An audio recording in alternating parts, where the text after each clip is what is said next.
Charles, I'm going to go ahead and move you into the Spanish channel.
Recording in progress.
All right, we'll get started. Welcome everyone to the regular meeting of the City Council. Today is Monday, June 5th. I will request that the city clerk calls the roll. Councilmember Bushy. Present. Councilmember Hill. Present. Councilmember Kurtz. Present. Vice Mayor Yedens-Glady. Present. Mayor Kate. Present. All 5 of us are here this evening. We met in closed session prior, and I invite the city attorney to report out on that. Thank you. Good evening, Mayor Kate. No reportable action was taken in closed session. Thank you. So welcome. We are glad you're here. It's always lovely to have people in our chambers, whether you're here in person or virtually listening in. And thank you to the staff that's here this evening as well. For those of you that are physically here, I hope you just were able to join us and participate in the Pride Progress flag raising that we just held prior to the start of this meeting. San Rafael is committed to supporting our LGBTQIA+ community, and we're very grateful that the executive director of the SPAR Center, Joe Tui, for joining us this evening and making a few words prior at the flag raising. In addition to Pride, June is a month where there are many important issues being recognized and supported by the city. It's Gun Violence Awareness Month, and the council approved a proclamation at our last meeting.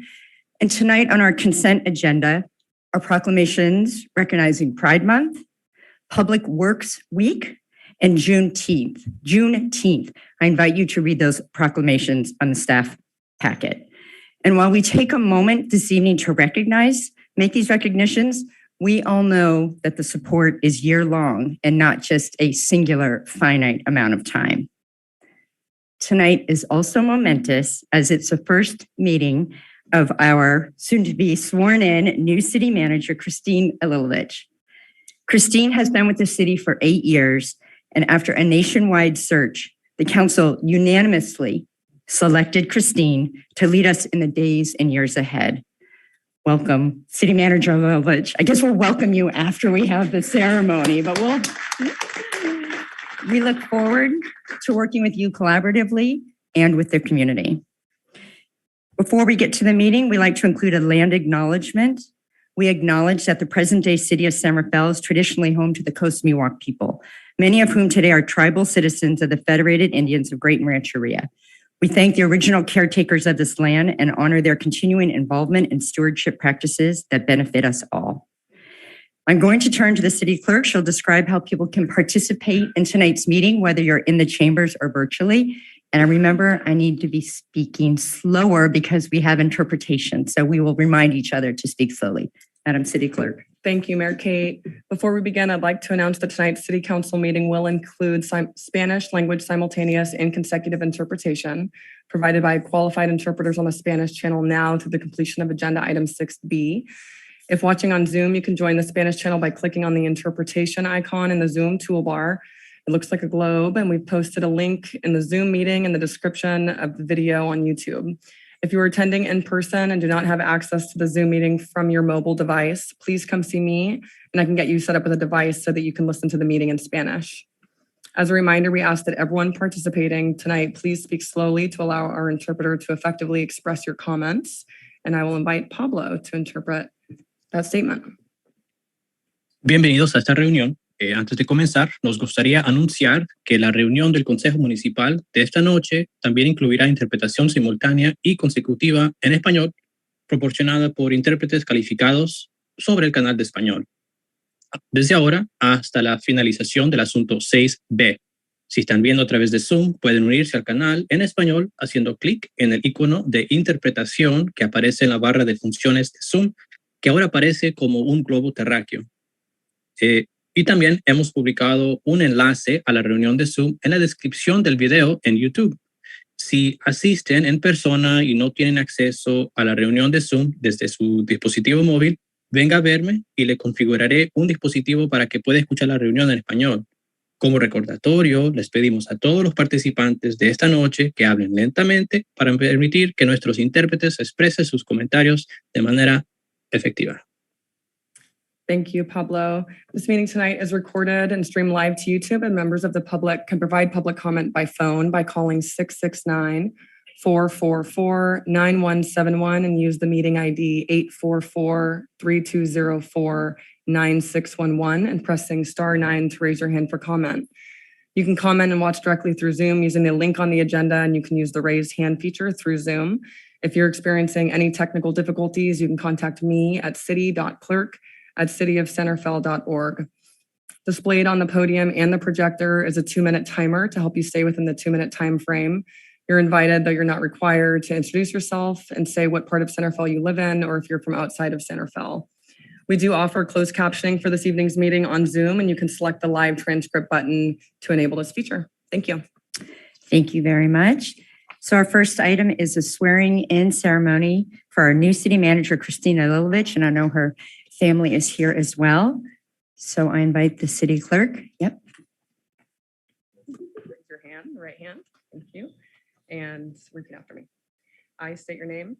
I, Cristine Alilovich, Do solemnly swear do solemnly swear that I will support and defend that I will support and defend the Constitution of the United States the Constitution of the United States and the Constitution of the State of California and the Constitution of the State of California against all enemies, against all enemies, foreign and domestic, foreign and domestic, that I will bear true faith and allegiance that I will bear true faith and allegiance to the Constitution of the United States to the Constitution of the United States and the Constitution of the State of California, and the Constitution of the State of California, that I take this obligation freely that I take this obligation freely without any mental reservation without any mental reservation or purpose of evasion, or purpose of evasion, and that I will well and faithfully and that I will well and faithfully discharge the duties discharge the duties upon which I'm about to enter. upon which I'm about to enter. Congratulations. Thank you.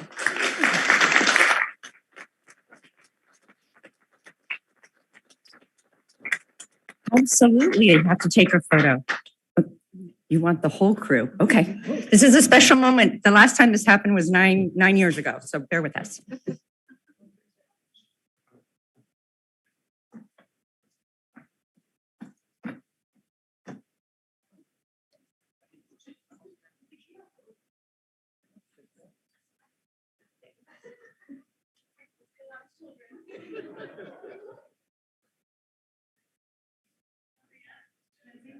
Yeah, so she's gonna go first. Everyone. Oh, yeah, I do want to.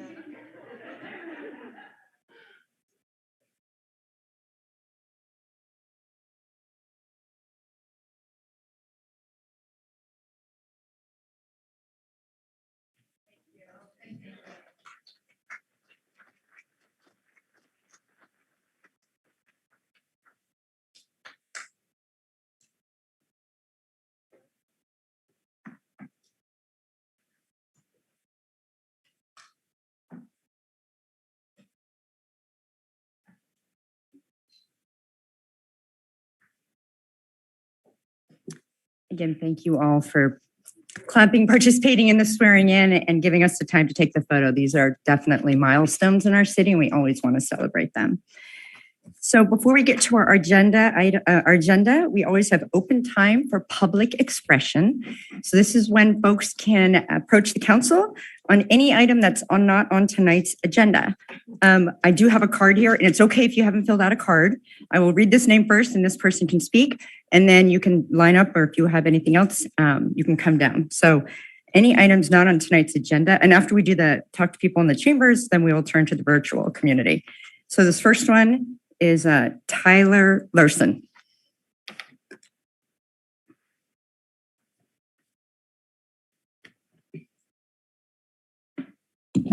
Thank you, ladies and gentlemen, for recognizing me. My name is Tyler. I'm a 9-year resident of Centerfell and Terralinda, and I'm just rising today to speak very briefly on an issue of transparency. I read the editorial in the Marin Independent Journal that some of you guys authored recently, and I think it's important to talk about what transparency actually means, especially in the context of the larger issue of the disclosure of the investigative report into the use of force incident for San Rafael police officers. And I'll try to speak slowly, but it's a little tough with 2 minutes. I think that it's really important that people understand that there are two things that really concern me. The first is that at the same time at which this body, through their legal counsel, was telling the press and various members of the public they were unable to release the report because of California Penal Code 832.7, and I'm not going to get into it right now, but they were very definitive on that. They're like, we can't release the report because of this, our hands are tied. At the same time, counsel for the city is in communications privately saying that, and I quote, based on limited and incomplete information, the city is unable to agree or disagree whether essentially 832.7 actually applies. So it's interesting to me that on one hand, to the public, you're willing to say, well, it definitely applies and we can't release the report. But when pushed privately, that's not the story that's being told. And I understand 11 months in, we're still talking about this. There's probably a desire to have some sort of conclusion on the process. And so it's understandable that you would want to make some kind of statement, some kind of determination. Now, I understand that there is a plan to produce the report at this point. I understand as well that the agreed upon time to produce that report has passed. It was actually June 2nd. It's now June, where are we, 5th or 6th? And I would just urge that there be follow through on the release of this report. I think it's very important for understanding for the public and for healing and reconciliation for the public with this body that the report be released. Thank you. Thank you, Mr. Larson. Anyone else in the community like to speak on something not on tonight's agenda? And if you're new, we actually can't comment because it's not agendized, but we do want to hear your comments. Yeah, Mr. Sonnet. Okay, why don't you go ahead? Go ahead.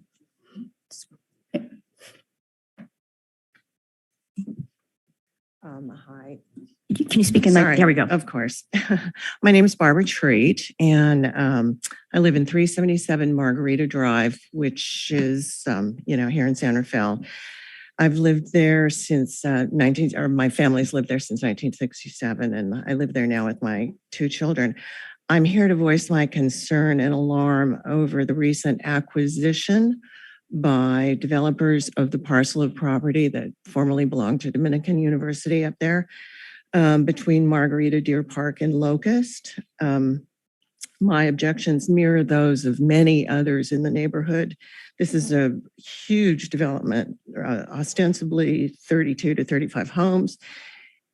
I'm concerned that it not be looked at on a piecemeal basis. It needs to be evaluated as a total development. My specific concerns focus on 3 points. First, there's inadequate infrastructure up there to handle such a development. Secondly, we're potentially looking at the destruction of a community nature preserve, which would be a real tragedy. And thirdly, it's, in my opinion, an inappropriate solution for, low-income housing, ostensibly, if that's what the objective is. First, the local infrastructure is completely inadequate to support the development of this kind. It will require substantial new and upgraded roads, sewers, power, and other infrastructure. Deer Park, Highland, Margarita, Magnolia, Locust, Palm, and Jewel Streets will all need to be widened.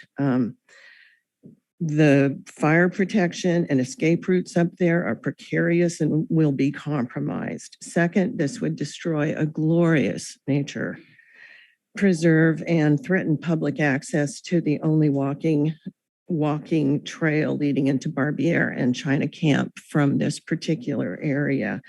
Everybody in the community uses it. People from downslope walk up with their families. Thank you. If you could wrap up. Oh, yeah, I know it goes by quick. It does.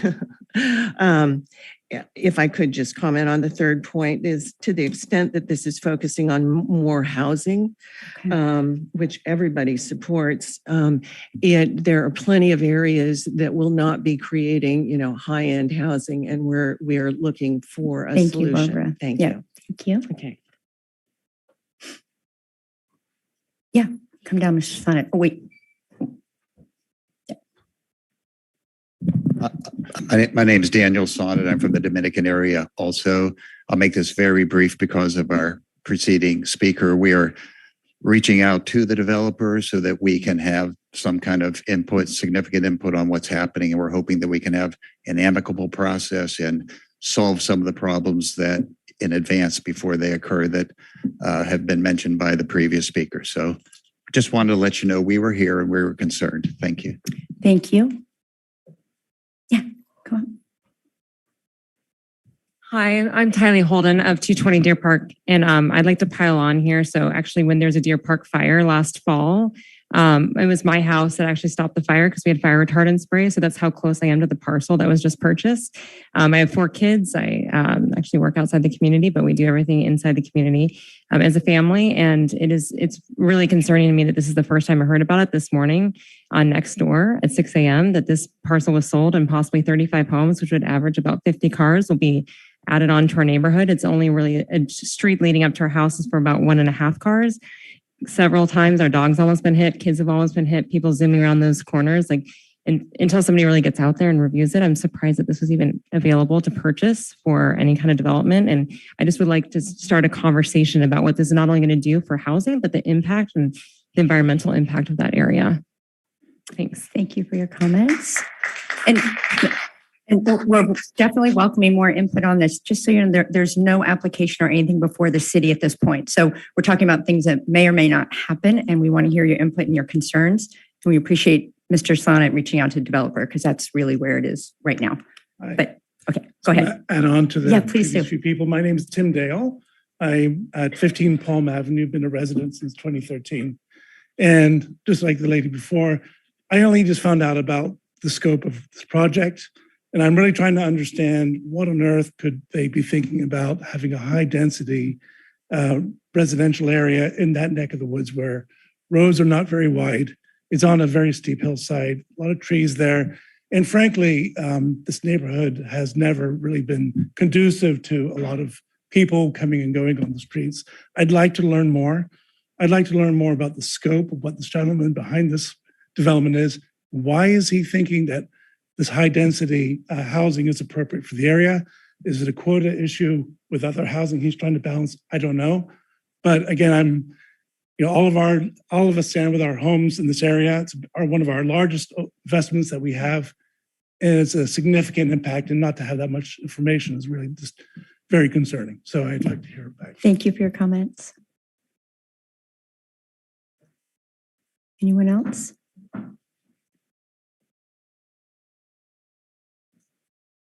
Welcome. Good evening. My name is Jim Davis, and I live with my wife and our daughter, and we've raised 2 kids up at the top of Highland Avenue, 301 Highland. We've lived there for 20 years. We've raised 2 kids there. I've been running, hiking, mountain biking on the trail that is fully inside this parcel that's in reference. And when I first noticed a sign that said private property, no trespassing, there had been no notification. Furthermore, there was a fence that was put up blocking access, and subsequent to that, the fence has been opened up because there was a bit of an outcry to the developer. Mostly concerned, of course, fire is everyone's concern, but I'm concerned privately about maintaining an open space that has been available for well over 100 years to the entire community. It's used by everyone in the area. They come there, they run, they walk, they ride bikes, they take their dogs, and it's a beautiful piece of green space that really shouldn't be turned into houses.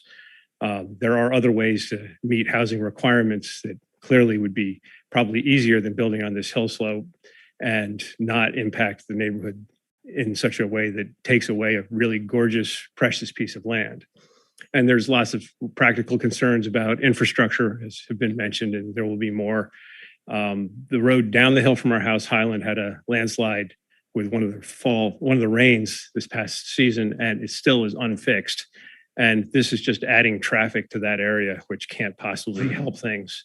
So trying to maintain a open access to green space would be the very high priority, and keeping it open to everyone to benefit from it. Thank you, Jim.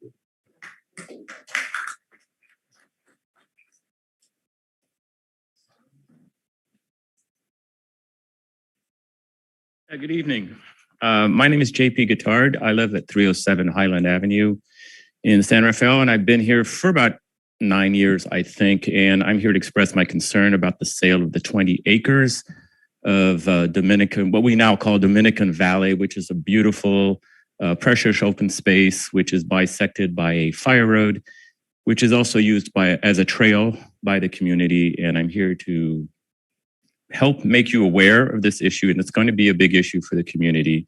And I hope we'll get your help on it. The feeling is that this is a really unique and precious open space. It's one of the last remaining open spaces in San Rafael. And I go through there regularly. There are foxes, owls, deer, coyotes, all kinds of wildlife there. And you see people from all over the communities of all groups. I don't actually think it's just a bunch of rich white people up there. It's the whole community, the whole diverse San Rafael is using that space. And it would be a shame to lose it. So I want to urge you, as this issue is going to come up before you more and more, and the project is brought to you by the developer, because he's made it clear that he wants at least 35 houses on that property, to maybe let's all start thinking about alternative approaches to providing that housing to San Rafael while maintaining this unique asset. I mean, there are other building lots. There is no other Dominican Valley. There is no other open space or such a large parcel of open space left in San Rafael. And I think it should be preserved. And I'd like to add one more thing for your consideration also, that this is 20 acres, which adjoins another 5 acres owned by the developer, which is pretty much undevelopable, which then is immediately adjacent to the San Rafael open space, which connects to the China Camp State Park. So preserving this as an open space, If you could wrap up, that would be great. and connecting it all is just a unique, once in a lifetime opportunity. So let's all be JP. thinking about those types of solutions when this project comes up. Thank you. Thank you, JP. Mhm.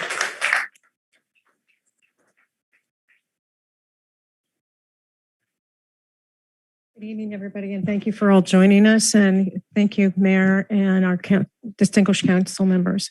My parents built their house in 1951. I was born and raised there. I walked to St. Dominican Convent, as did my two sisters. My father was hit by a car on that street because there are no sidewalks, because there's no off parking area. During the pandemic, people were parking all along the sides of the road to the extent that the city of San Rafael had to ticket those cars. And Dominican put logs along there for the liability, I think, of it. I would urge the council members and the mayor to please consider utilizing the opportunity to sue the state for the SB 9 and the HCD RHNA lawsuits in order to prevent parcels like this that are so unique from being developed. It is the jewel in the crown of San Rafael, as I see it, because everybody enjoys this property of all economic statuses that we've all talked about. It's lovely to be up there, to see everybody hiking, biking, and working, having family members. And I would say that the key is going to be, if this goes forward to the extent that he is looking to develop this, I'm a commercial agent and I understand what development takes. And that's why I said when we had this very quick meeting on Memorial Day that, we had approximately maybe 50 people there, but it was very important to state to people in that community, you have a voice, and make that voice known so that you have your rights heard and understood. On that basis, that is why we're here, and we understand that the proposal has not been submitted, and we're letting you know ahead of time the strength of the community. So thank you for your time. Thank you for your consideration, and I appreciate the opportunity to be here this evening. Just think about the construction and what that will do. I just had a house developed down the street from me. It took 4 years. Trucks, demo, construction, excavation, parking of the workers, all of that will impact it greatly. So thank you very much for your time. Thank you for your comments.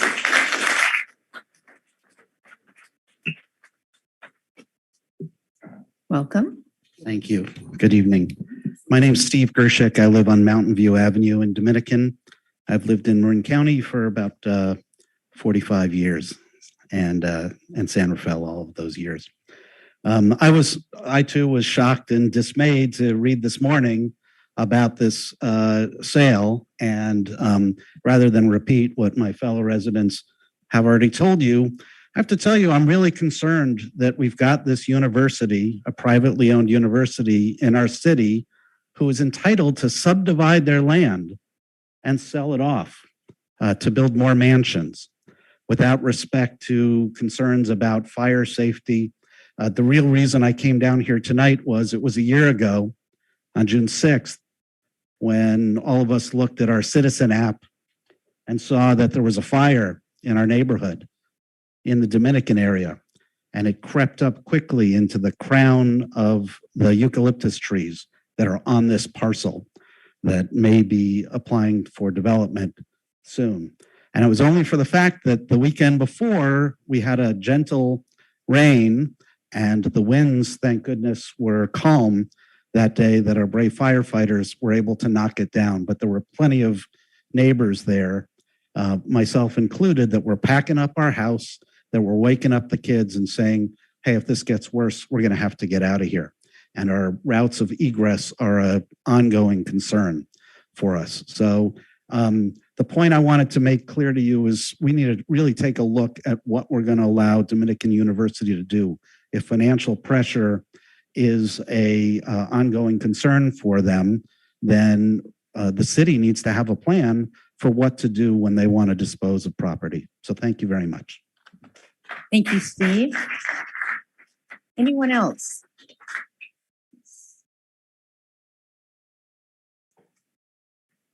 Hello, I'm Lauren Joyce. I live at 209 Locust. I've lived there for 25 years. And I echo everything that everyone is saying. One point that was sort of an adjunct to what the last gentleman said was, I'm surprised. So we live literally adjacent to the university. Great sort of gown town relations, as it's known, right? With San Rafael for the whole entire time we've been there. I'm thinking if they, okay, so when I read the article, it sounded like they sold the property and they're hands off now. And there's a new president at Dominican saying, we sold the property, not sure what they're going to do, go figure it out. And that was a little bit shocking to me that they are not willing to join the conversation with what happens to that property, the environmental impact of the housing development on that property, and also just being good neighbors and being part of the conversation and maybe taking the brunt or some of the impact of whatever does happen. And I surely hope it's not 35 houses, but the construction vehicles, the parking, all of that, it's like they want to be hands off, which really bothers me in the process. I just wanted to share that. Thanks. Thank you, Lauren, for your comments.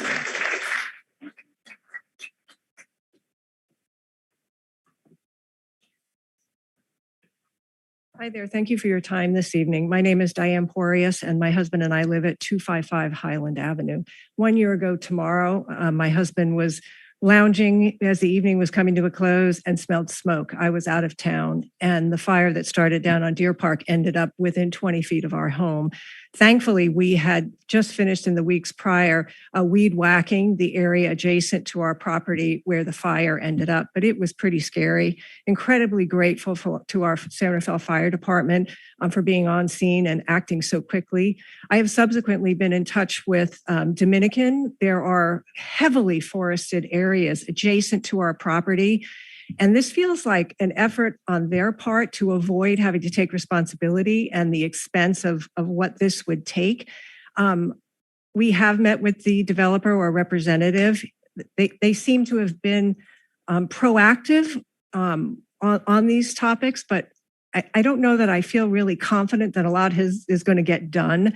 And here we are again a year later. And, thankfully, my neighbors are taking responsibility and clearing their properties. But for my husband and I and the development that's being proposed or talked about, the fire safety concerns are huge for us. And once you've lived through an experience like this, you are born again in terms of trying to do everything you can. And so I would urge that the issues surrounding fire safety and fire mitigation, that the new owners of this property be challenged to do everything and go above and beyond what should be required of them to keep our community safe. Thank you very much for your time. I appreciate it. Thank you, Diane. Thank you.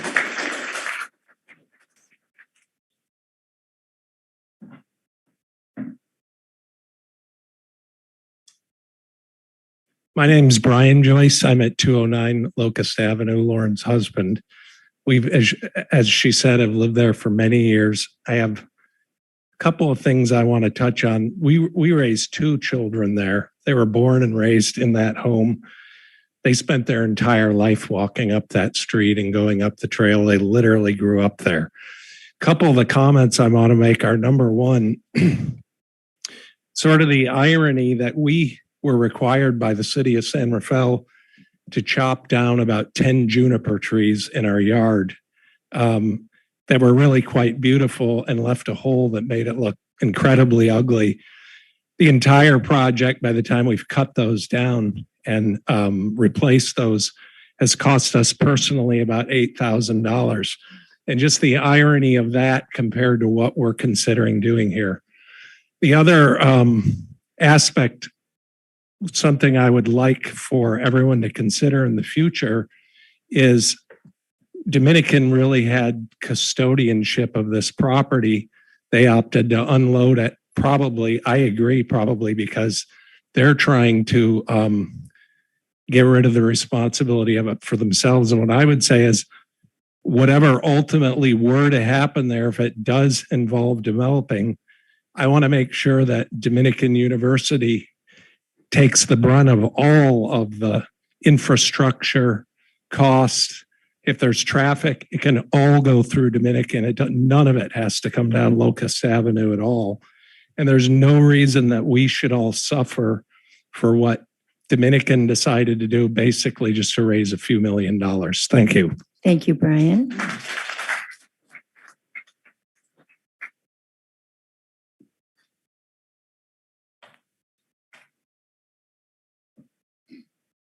Hello, thank you for having me. My name is Kim Crawford, and we recently purchased a property at the end of Gold Hill Grade.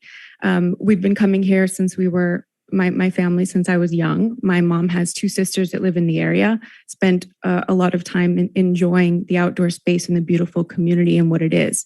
We purchased the property specifically because coming out of COVID, having the deep appreciation for the clean air, the beautiful environment, the kind neighbors, we knew this community took pride in its environment, or so we thought. And we also looked at properties with a significant portion of land. This was not for sale. This was not available. It was seemingly online through all the public documents, one parcel. So I did not get the feeling that right in our backyard, it would be taken down. Essentially, and regraded for a bunch of new homes. I think the infrastructure is not suited for it. It's already struggling based on my evidence of what I've seen so far living here and being a part of the community. The other thing is, other people mentioned, the number of folks of all socioeconomic backgrounds that come and enjoy that as a public space and get benefits to their mental health and their physical health, I think have significant beneficial economic benefits to the community that you cannot put a price tag on. Ultimately, the burden of not having that open space is going to take a significant toll. And I think there are many other ways to solve for both the cost issue of maintaining. I've written environmental impact studies, and I can spend more time. I think there are solutions for win-win-win, where the community can get involved and take better stewardship and care, land planning, as well as finding alternative affordable housing communities that are vertical rather than horizontal and wipe out one of our greatest assets. Thank you, Kim.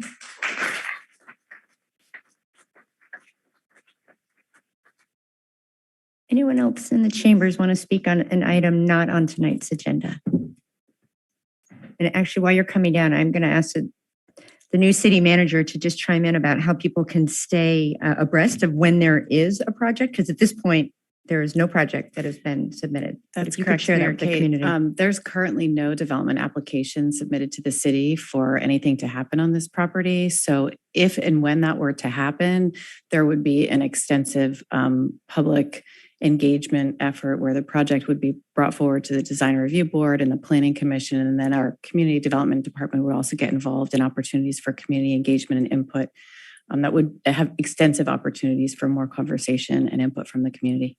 Thank you. Hi, my name is Teresa Campbell. I live at 366 Margarita Drive in San Rafael. Congratulations. It's great to see a woman at the helm. So is all these complaints tonight going to be collected and brought to, should there be a project presented? So go ahead and make your comments and then. Well, the comments are, Yeah. the developer closed off our access into Highland Margarita. I made a complaint, then that was lifted. So now we're able to hike in there. But if you're down the bottom of Lotus, it's all private property, private property, private property. So the new developer has the potential to block every car from parking to hike up Gold Hill. Gold Hill is owned by San Rafael. San Rafael is losing the access to Gold Hill if this proceeds. Thank you. Thank you for your comments. And I think to answer your question, you had asked about how you can know what's going to happen next. And hopefully the city manager, there's a place that people can sign up to receive emails or when we get a development proposal. Okay. Actually, you know what? So you already, because you. I'm sorry, there's no microphone. So Yeah. So actually, can you, wait, I think you already, did you? Go ahead. My understanding, and I'm not an expert on this, is that our housing plan or whatever for the state hasn't been approved for the county or for the city.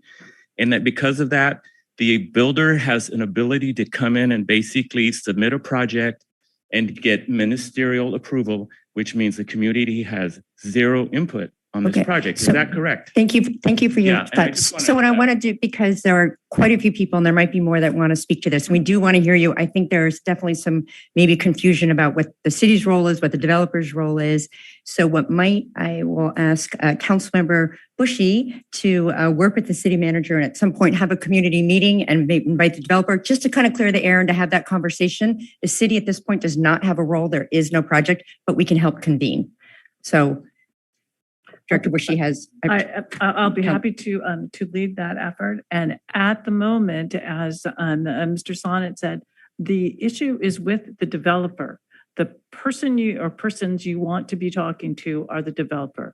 That's where we need to build the conversation so that we can shape the development project should one come forward to the city. At the moment, the city has nothing to work with. We have to focus your attention on the developer. So, but we will do a convening and we'll answer questions at this point. Okay, thank you. Is there anyone else who'd like to approach the dais on something not on tonight's agenda? Hello, my name is Daniel Campbell. I live at 366 Margarita Drive. And I think discussing with the developer is the number 2 problem. The number 1 problem is discussing with Dominican. So if you guys could please contact Dominican on behalf of the residents. Thank you. We will invite them to the meeting as well. Thank you.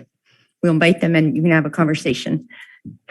And I can sense the frustrations. I see it on your face and your face. We cannot give answers. We don't have a project and it's not on the agenda. So what we can do is, I'm sorry, you've already spoken. Thank you. My name is Greg Costopoulos. I've been in the area by Dominican for 25 years.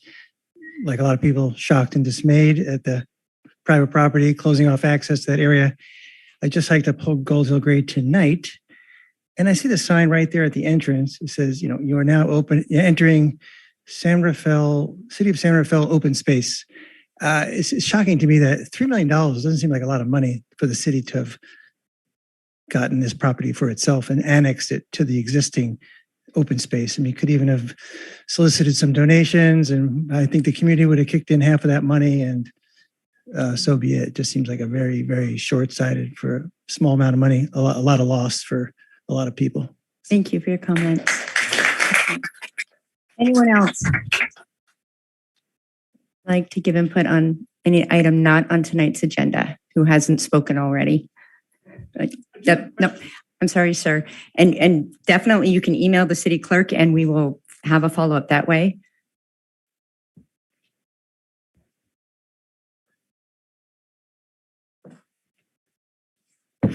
And while you're getting prepared, so that email is city.clerk@cityofsanrafael.org. Definitely reach out to her with your concerns as well. And we will, as I said, have the convening. Ms. Lykover. Hello. My name is Amy Lykover. I live in Gerstle Park. I'm very active in the Gerstle Park Neighborhood Association. I'm here with good news. The good news is that we held our Hugo Landecker annual boom poll this last Saturday. I didn't know if you knew about it. It was just wonderful. The people We had a cross section. One of the things I do is I lead the emergency radio network in Gerstle Park. I had my radio folks there. We removed, you're not going to believe this kind of a thing. This was the largest broom plant that we had. And that's the before picture that Dan Foss sent me. And here's the after picture. It was just absolutely incredible. The Landecker family came and a good time was had by all. It was a real community moment in the open space, apropos of open spaces. Something else, this is Gun Violence Prevention Month. There was a large Maroon contingent in Sunday's Moms Demand Action and Gun Violence March across the Golden Gate Bridge. I saw some of your staff members, some of who are here, and the press coverage was great. We were on the news. I led the march, and it was so exciting that this is coming around in our town. Something else, a reminder to the staff and also to you folks, DPW, BID, BPAC, I've mentioned this before, but nothing's happened. We need more bike racks in town. Right? You want to encourage bicycle riding in town. There should be bike racks in front of merchants, and we should not be chaining our stuff to trees. Something else, I'm probably very much like other shoppers. If I don't have my bike, it's in the shop now. I stop many, many times at different places in a day. How about a 30-minute free street parking law in the city of San Rafael? It would be a wonder for store patrons, for stores, and it'd be a much friendlier place. It would be a qualitative improvement. I urge you to consider that. Thank you very much. Thank you for your comments.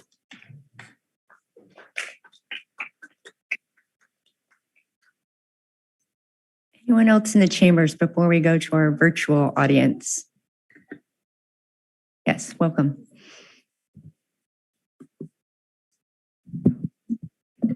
Hello, thank you guys for your time. My name is Megan Crowley and I've lived off Palm Avenue essentially since I was 1, and I'm too old to tell YouTube, but I've lived in the Dominican area a long time. And Mary Beth, I believe you are our representative.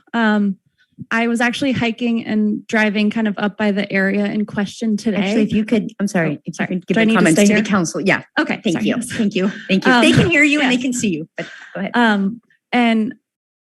There was a San Rafael Fire Department pickup truck, not like a full fire truck, but the truck and there was a woman driving and one of us had to pull to the side to kind of on the road adjacent to the developer property that has been discussed to get by. And I drive a 2007 Denali, and I had to pull over partway, and so did this regular truck.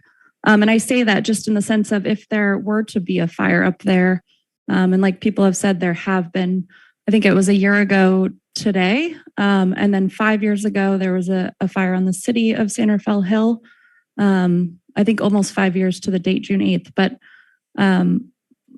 the point is, if there were actual fire trucks and resources going one way and then the community going the other way, and I had to pull over, can I approach the council? I have no idea how this works. But what is it you want to? So basically I got this is a dog's leash because I was walking today and I just want to visually, now it won't work. Hold on.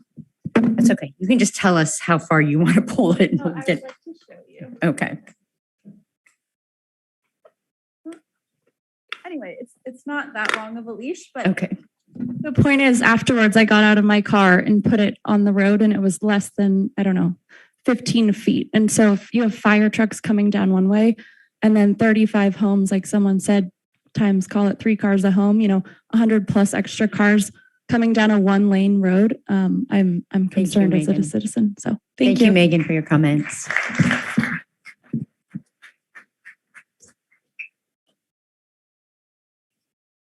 Okay, anybody else?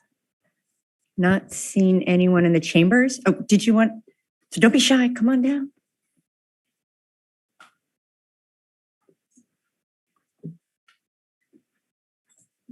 Thank you. My name is Ava Crisanti, and out of respect for the good intentions that everyone has for civilian oversight of law enforcement, I know you have an item coming up later on. I wanted to provide a little context about what's been happening at the county level and how hard it's been to track what's been happening at the county level. And this is a really important moment.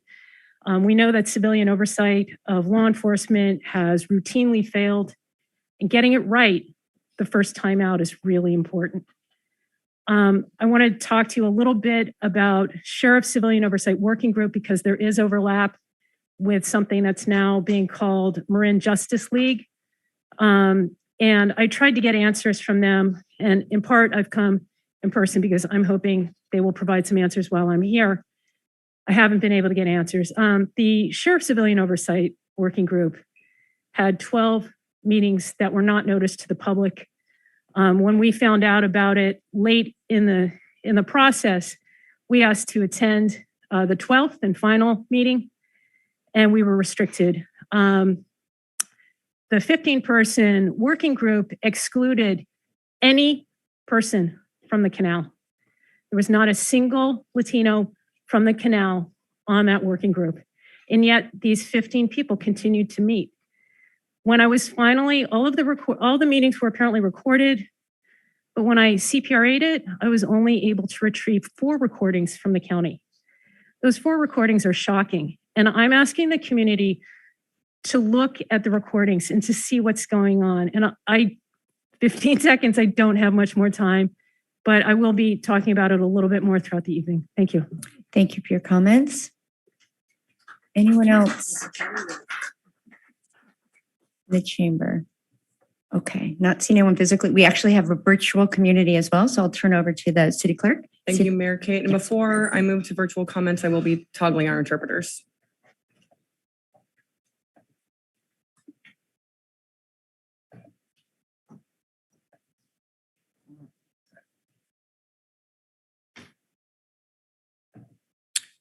Okay, for those of you who are participating virtually, you're welcome to raise your hand for comments by using the raise hand feature.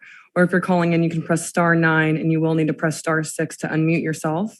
You will have 2 minutes to provide your comments and will be muted upon the 2 minutes concluding. And please speak slowly to make sure that our interpreters can effectively express your comments.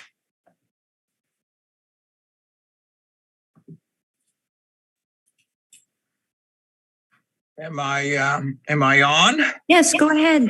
Oh, hi there. I'm very unfortunate that I could speak right after Eva because we're following the same kind of a situation, and that is the non-representation of communities by people who profess to say that they are from the community, and in which case I'm very involved with the canal. And I speak Spanish. I was born in Mexico. So I know by talking to them that they have lost their confidence in people to represent them. And there's no failing of other people to say that they represent them. One of them is the Human Rights Commission of Marin. So you're going to be hearing from them as to their opinions of how they represent communities, and there's dispute as to who they represent because it's only words that they say that they represent so-and-so, but they don't produce anybody. And I know speaking to the Latinos, by speaking to them in Spanish, that they say only one thing that all of you who know some Spanish understand this one, and that is no hacen nada.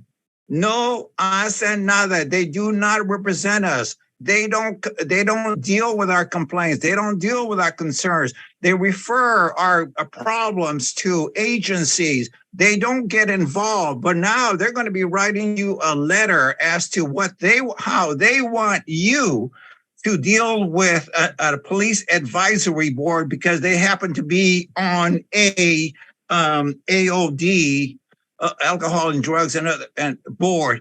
And so they want that to proceed, and they don't represent us. So please do not fall for them.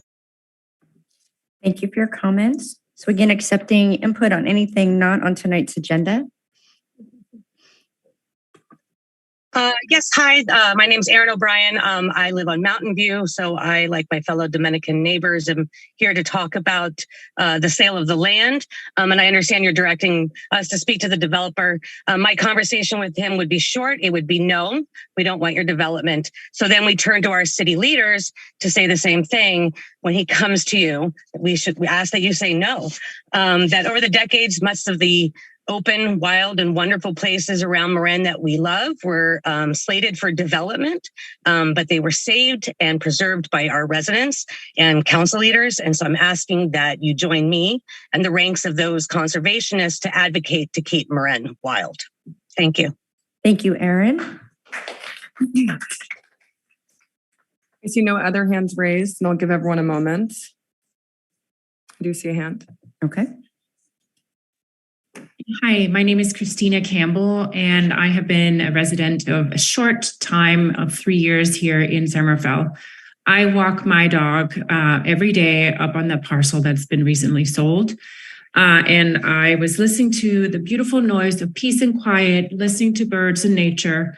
And when I was walking my dog the other day, and I am devastated at the possibility of listening to construction for the next 5 to 10 years, let alone what will happen to that beautiful piece of nature after the development has been developed. I'm also pretty upset and sad that Dominican wouldn't consider selling to a nature trust for less, for the $3 million that they supposedly sold this piece of land for. It's pretty upsetting. And I was at the meeting with the developer last Monday, and he was extremely vague with what his intentions were until he was sort of nailed down when he said that it was going to be somewhere between 35 and 40 residences.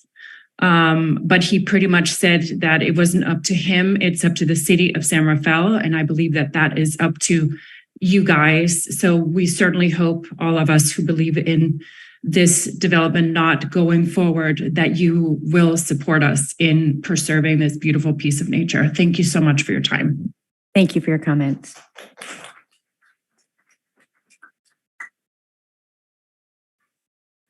Madam City Clerk? Oh. Go right ahead. Hi, I lived in San Rafael for at least 25 years. My son was born and raised there. I left my heart there. San Rafael is in desperate need of new housing, especially affordable housing, and the Dominican area needs to do its share.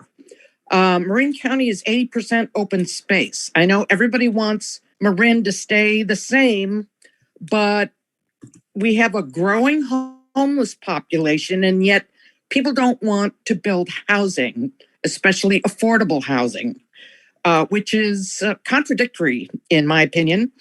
And I just wanted to say that San Rafael is in desperate need of affordable housing. Thank you. Thank you for your comments. I see no other hands raised, and I'll give everyone a moment. I see no further public comment. Thank you. I will close the public comment, and just to round it out, it seems like having a community meeting, some things I heard were accurate, some there was a little bit of misinformation about the different roles. And I see the city manager nodding her head, and I know Councilmember Bushy. And so I think that would be a good starting place. Anyway, I don't want to say more on that because it's not on the agenda, but that would be the next step. So thank you for following up, and thank you for coming out. And I definitely know it's easiest when we work through the neighborhood association. So do contact your neighborhood leaders as well. And so that way we can make sure that everyone who's interested can stay informed. So thank you for coming down and sharing your thoughts this evening. We will move along to the city manager. I love all the clapping. We usually don't get clapping. So that was great. Thank you. City manager and council member reports. I will turn it over for the first report from our new city manager. Thank you, Mayor Kate and Council. I want to start with my first city manager report, thanking the mayor and the city council for your support.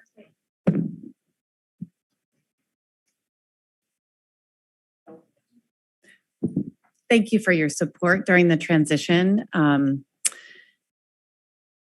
and for trusting me to lead the city and work alongside this wonderful team of city employees. I have really big shoes to fill with Jim's retirement, but I'm looking forward to the challenge. I also want to acknowledge the amazing city team for their support. Many of them are here. Last but not least, I want to thank my family and my friends for coming out tonight to support me. My mom coming all the way from Oregon to be here tonight. Thank you, kiddos. We have some really important items for you to consider tonight that are really foundational in moving the city council's goals and objectives forward, which are also included in the proposed budget for fiscal year 23-24. I have a couple of announcements of some things happening in our city. The farmers market opened last week and there was a great showing there. So that will be every Thursday at 5:30 p.m. on 4th Street between A and Luton's. That goes through the end of summer, August 31st. We also have Dining Under the Lights is also back, and that's the second Friday of each month from 6 to 10 p.m. and that goes through October the 13th. We have a couple more things coming up this summer. We're starting an overnight parking pilot program in East San Rafael through a partnership with the San Rafael City Schools. We're going to be opening those parking lots for overnight parking starting on June the 15th and going through August 15th. And it will be a parking permit to park there for $40 a month, which will also be prorated. The hours of operation will be 5 p.m. to 6 a.m. There are flyers in the lobby, and there's more information on the city's East San Rafael parking website. And we're going to be doing a bunch of community outreach to make sure folks know about that opportunity. You can get a parking pass at the Alboros Center on Mondays and Fridays from 10 to 5 p.m. and also here at City Hall Tuesday, Wednesday, and Thursday.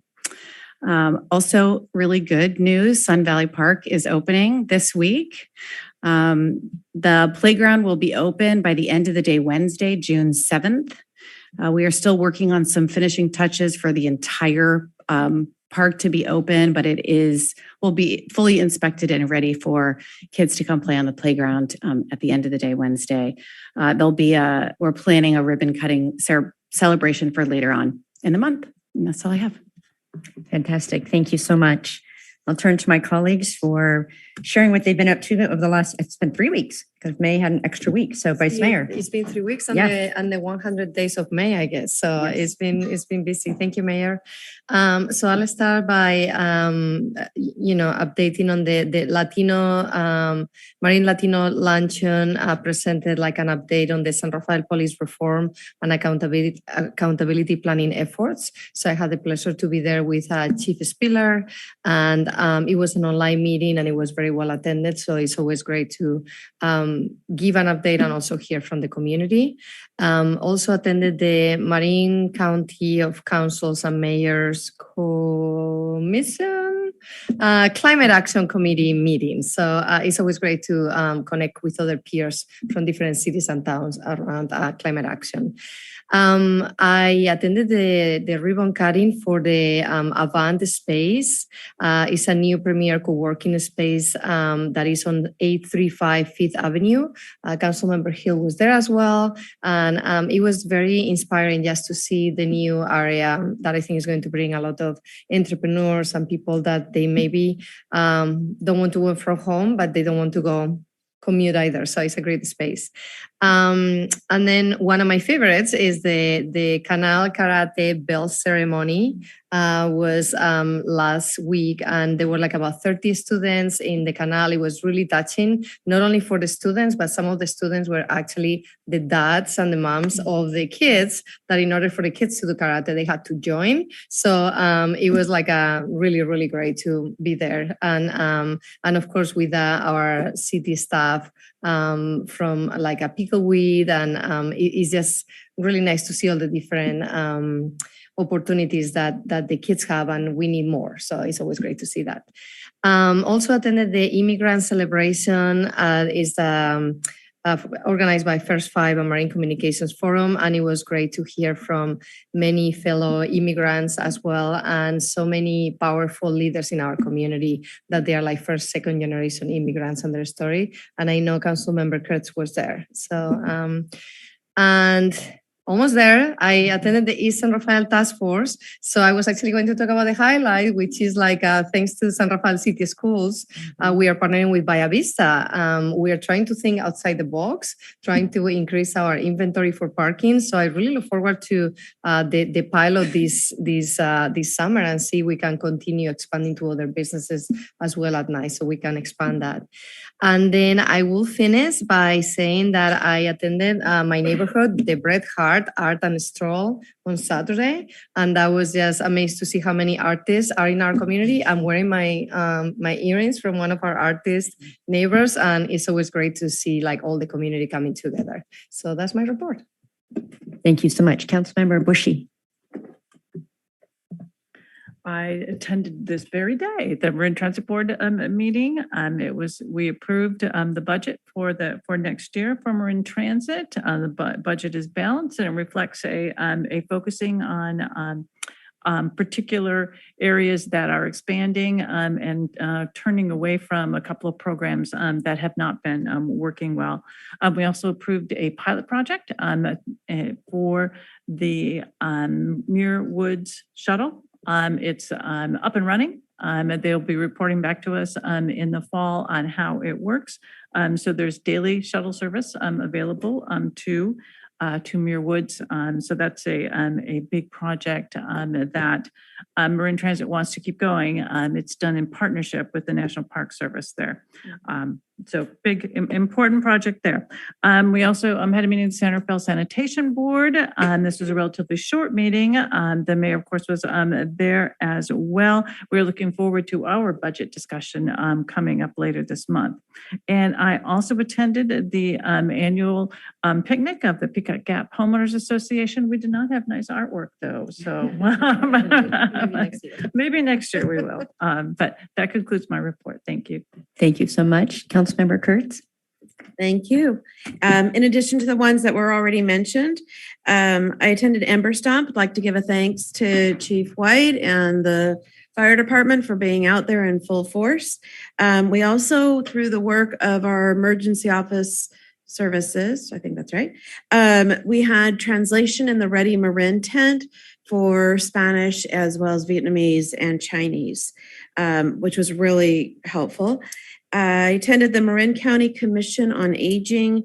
They had a health forum. I helped in the ribbon cutting, which we didn't really have a ribbon, but we acknowledged the ounces in Terra Linda as sort of tied in with their first anniversary. I was invited to attend the Equity and Climate Disaster Planning stakeholder convening that was sponsored through MCF. More to come on that one. That was new. And also attended the Montmarin San Rafael Park Neighborhood Association summer kickoff. And we had tabling through, we had people visiting from the fire department. So thank you, Chief, for coming out to visit. And we had home match there, Fire Safe Marin, Marin Water, as well as some Sustainable San Rafael. I think that may have been it.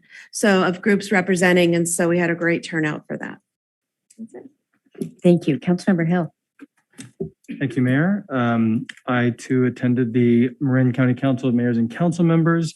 I submitted a letter of interest to serve as the Vice Mayor of MCCMC for fiscal 23-24. And if there is there will be a vote for that in the next meeting in June. I also attended the Avant Space ribbon cutting as well as the Farmers Market ribbon cutting, both with the Vice Mayor.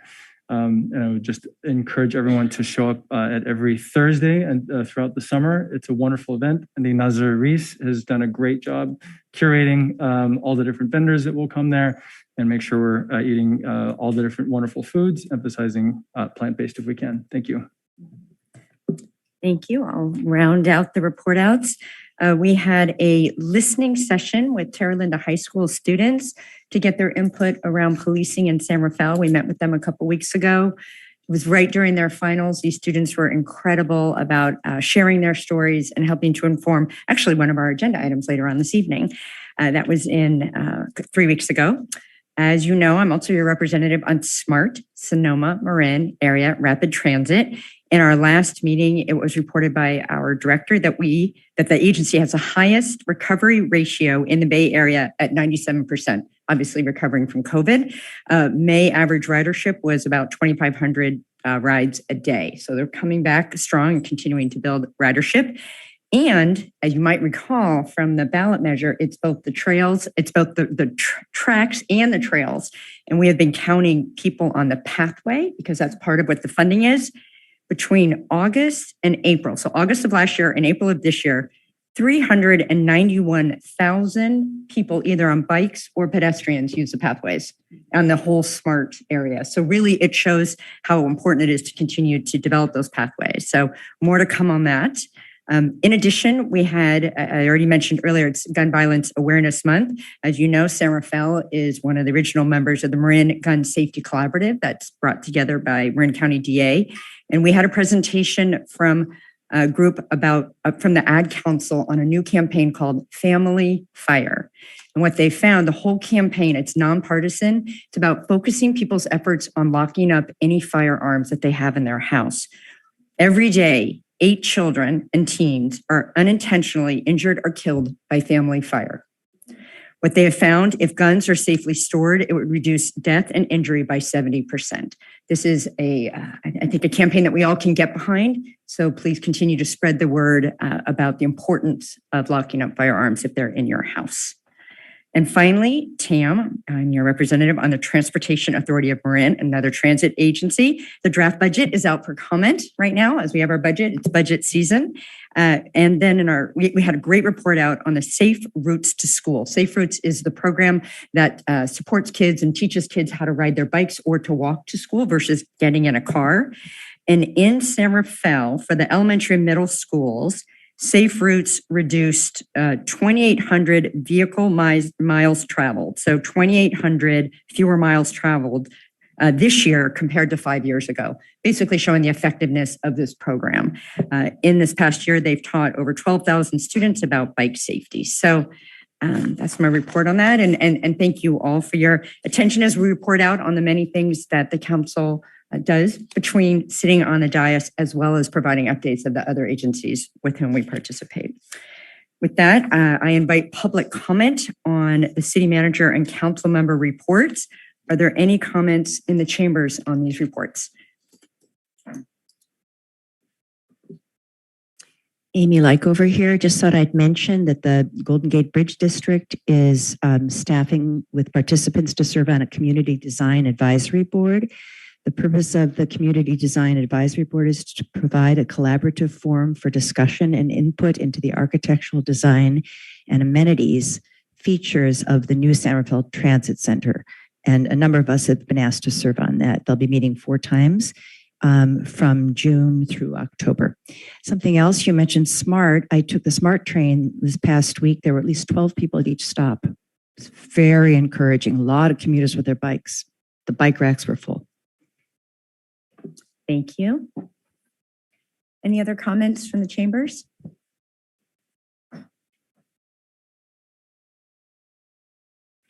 I just wanted to recognize that there had been discussion of talking to children about their views on law enforcement and what they wanted to see from law enforcement. And I think one of the real disappointing things about education in Marin County, and I can say this as someone who's now 55 years old and really filling in a lot of the education I didn't get as a teen in Marin County, but we were not told anything about the U.S. war on drugs and what a cost it had to our entire country. We weren't told anything about the long history of drugs in this country. I mean, everyone's talking about the opioid crisis right now. It's like, oh my God, it's this crisis, and we have to declare a crisis because white children are overdosing at a very high rate in Marin County, and that's a serious problem. But no one is looking at it in the larger context. And you can go back to the Just Say No campaign that I grew up with. I was 12 when Reagan was elected. But I think you also have to look at the longer history of drugs in this country and the global drug trade, which really starts with Anglo and American companies foisting opium onto China. And that the proceeds from those drug sales fueled our industrial revolution. And they built the libraries at our most elite institutions. And that legacy continued throughout our foreign policy. And it's a little bit of a blowback. And you started to see it during the Vietnam War. Unless kids are taught this larger history, there is no way they can be ready to deal with the crisis that we now have. So I ask that we expand a real education for kids about these issues. Thank you. Thank you for your comments. Any other comments on the city manager and council member reports? Not seeing anyone in the chambers. Is there anyone online? I do see one hand raised. Hi, I wanted to comment on the fact that what I gather from all of your, a lot of your input is that all of you really do intermingle with the community, and especially like say this event for Dolores Huerta where you attended, and I found it so hurtful when I see people who profess to be, board commission meeting members that they don't attend. So in a way, how could you represent people when you don't attend their functions, their festivities? To me, I find that hypocritical. I'm from Mexico. When I came here to the United States at 5 years old, I went to school with intern Japanese who just came back from their internment camps. So they were born in internment camps. And when I showed up with my dad, who came during World War II with a visa, our school was a Quonset hut, and first thing I had to do is give up my name of Rodrigo to change it to Rod because you had to be Americanized. So in a way, it's really important that we're now going back to try and associate with different ethnicities. And hopefully it's not just to get the votes, it's not to get a position, not to get a chair, but that's unfortunately the way it goes, that some people like, a HRC commissioner wants to be a commissioner pretty much just so he could put it on his resume. And that causes a lot of damage. That causes a lot of hurt. And they should be ashamed of themselves. But all you can do is expose them and tell them that they do not represent the community. Thank you. Thank you for your comments. I see no other hands raised, and I'll give everyone a moment. I see no further public comment. Thank you. We will move to the consent calendar. I request that we pull item 5C. That is the one that I recused myself on before, so that will be voted on separately. Are there any other items that the council would like to pull? Okay. Not seeing any. Is there any public comment on the consent agenda?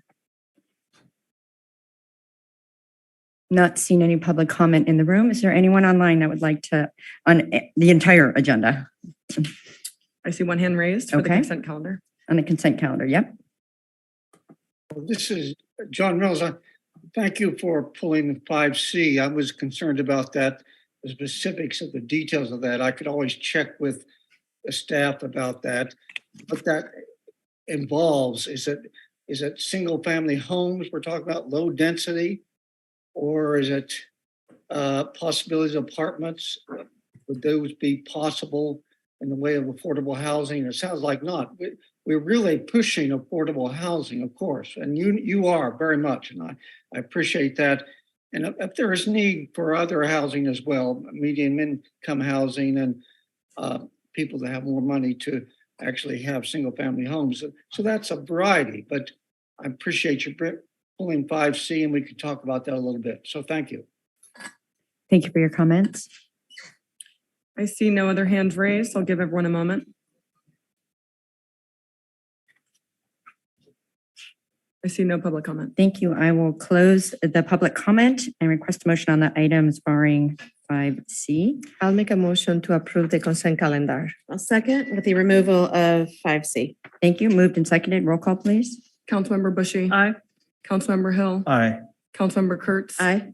Vice Mayor Yaden Scalati. Aye. Mayor Kate. Aye, that motion carries 5-0.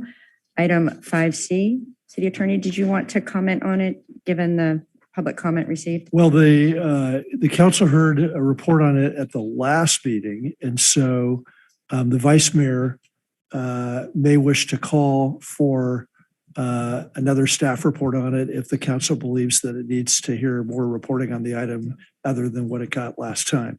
I don't know if Mr. Reynolds was attending the last meeting, but my recollection was there was an extensive report on the item already. I think the report is sufficient unless I hear from any other council member. No, so we will entertain a motion now. I move that we approve item 5C. Second. We got a first and a second. City Clerk. Councilmember Bushy. Aye. Councilmember Hill. Aye. Councilmember Kurtz. Aye. Vice Mayor Yaden Scalati. Aye. Mayor Kate. Abstain? Thank you. That passes 4-0-1. Okay, thank you. Okay. The next item, first agenda item, is a final citywide proposed budget for fiscal year 2023-24, the capital improvement program, measure a work plan, and legal spending limit. And I know we have, welcome, Sean. Thank you for joining us.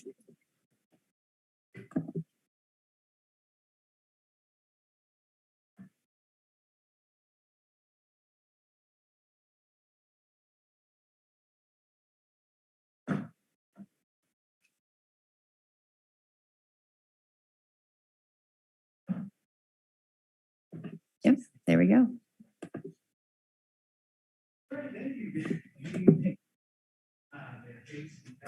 Microphone.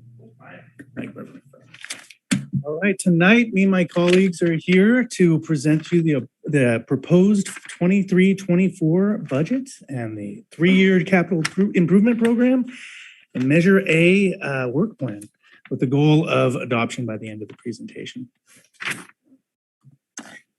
So as you can see, the agenda is it's pretty beefy tonight, and so I'm just going to go ahead and kick it off with the update to the fiscal 23 budget year. So starting with the broader picture, we're still in this environment of elevated interest rates. And the current consensus is that we're likely to see a pause in this rate cycle in the immediate term. However, rates are expected to remain high and elevated for some time, as bringing inflation down to the 2% target is just going to take some time to achieve at this point. And this means that we're going to continue to see pressure on our sales tax revenues. I mean, obviously, inflated financing costs are going to affect autos and building and construction. Those are our two largest sales tax groups.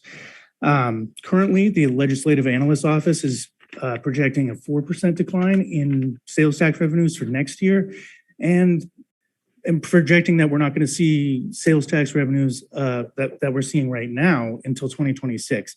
So kind of this stagnation of tax dollars for the next few years is the situation we're in. That said, the city of San Rafael has been resilient thus far. The current budget status, we're looking at just reaching over budget in revenues this year. Sales taxes came in a little lower than we expected, but that was made up for by property taxes and hotel taxes. So, and for expenditures, we're projecting personnel savings due to unfilled positions. And we'll be recommending using these one-time savings to fund critical immediate infrastructure projects, as well as our liabilities for self-insurance.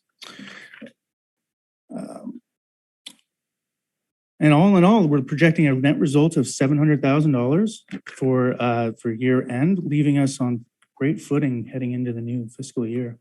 For next steps for finance, you'll see us in September. We'll provide you with the unaudited results on the year end, and then again in November and December with the year end audited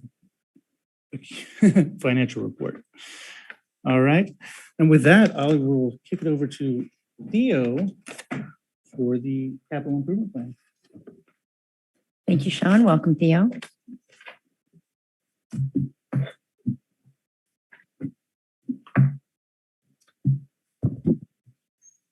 Good evening. My name is Theo Sanchez. I'm an associate civil engineer with the Public Works Department. I'm going to be talking about the capital improvement program document that we have put together, the proposed one. So just to give a quick general overview, the capital improvement program is a 3-year capital improvement planning tool. Essentially what it is a budgetary document that allows us to look at all the different funds that we receive for capital improvement projects and to sort of map out how we're going to spend them over the next 3 years. So this is a table from that document that we submitted.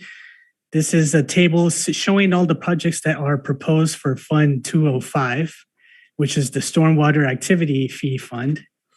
And this is just an example to show you kind of how it's laid out. It is supposed to show numbers for every single year. You can see fiscal year 23-24 has numbers, but we're going to be doing things a little bit differently. And I'll explain that as the presentation continues, why that's the case. Even though it's a 3-year document, it's updated every year to prioritize which projects and what available funding can be used. So it doesn't actually look the same every single iteration, and we don't automatically just take everything we had in year 2 and apply it in year 1. One of the reasons why that's the case is because we prioritize our projects based on a rating scale that's shown below. This table shows the different weights that we give to certain criteria for each capital improvement project, and that helps us to determine which projects will be funded in which year. The categories are based on things like health, safety, and liability. A priority initiative, to explain that a little bit further, it's more of an indicator to show whether or not the project aligns well with community council goals, such as equity and being able to support the infrastructure that we currently have. And so that's why we had that as an item. The next column is time-sensitive funds. So anytime we have grant funding for a project, that means sometimes that we have to use that grant funding within a certain time frame. That gives it more priority than a project that doesn't have that grant funding. And then the last item, maintain enhanced functionality. So that's just meaning, is this a project whose maintenance or replacement is needed today or can be done in a year or 2 from today? So again, that's just an example. There are a lot of things that we take into account when it comes to what projects end up in the capital improvement program and what they're rated at. As this shows, we consider a number of different things like the general plan, the bike and ped master plan, maintenance, ADA, current standards, city council goals, safety considerations. All those things are factored in when it comes to these projects. Additionally, as is shown in the little bubble, kind of like thought bubble, there's also a capacity that we have when it comes to staff capacity, complexity of projects, funding. So obviously all those things have to be taken into account. Additionally, we have the limitation of the number of folks that we have at the Public Works team. There are 55 full-time employees. More than half of them are from our maintenance staff. And you can see these are the other groups that are all involved in our capital improvement program execution and making sure that it gets accomplished. I want to bring attention and highlight some of the achievements that by our maintenance team. They definitely put a lot of effort in this fiscal year with a number of different things. Going from left to right, because of vehicle shortages, we've had to do a lot more extensive repairs to a truck. You can see this isn't just changing tires or changing oil. They've had to go a little bit more extensively to make what we currently have last longer. It can take up to 3 years to get a new vehicle. And so some of these things take a little longer. And so trying to just extend our resources. Additionally, our maintenance staff is also very integral in the maintenance of the medians, our community parks, community centers. You can see right there in the bottom middle, also very instrumental when we have storm damages. So you can see right here, they're trying to clear away a road that has been affected by a landslide. And in many cases, they have been very, very instrumental in making sure that we get appropriate measures to avoid additional erosion to these sites that are a little bit more sensitive. And then pump station maintenance is also shown on the far right with that trash rack installation in that specific pump station. So as far as CIP projects, we've had a lot of them that are either going to be completed soon or have been completed. Spinnaker Point parking modification project added a net of 15 parking spaces by just making them angled instead of in line. The 3rd Street projects have been kicked off and have been underway for some time now. As our new city manager mentioned, the Sun Valley Playground project is already close to being completed. And all of these projects and several others are mentioned in their detail in the CIP document. So now I'll talk about the funding sources for our CIP projects. This doesn't show all of them. It shows some of the main ones, but this is what I'll be going over in the next following slides. So now we'll be talking about sort of the dollar values in each one and how much is dedicated for what. I forgot to point out. So we get money from a variety of different sources, but one of the things that we rely on significantly is grant funding. This is a list of all the different grants, well, actually not all, several different grants that we have acquired and will be using next fiscal year for a variety of different projects. Just to give you some numbers behind the grant activities, this is a list of different grants that we've acquired for transportation projects that will go into play next fiscal year. Okay, so now we'll get to start talking about each of these major funds. So for CIP projects, again, capital improvement projects, one of the largest funds in terms of the amount of money that we have available to do projects is the gas tax, Fund 206.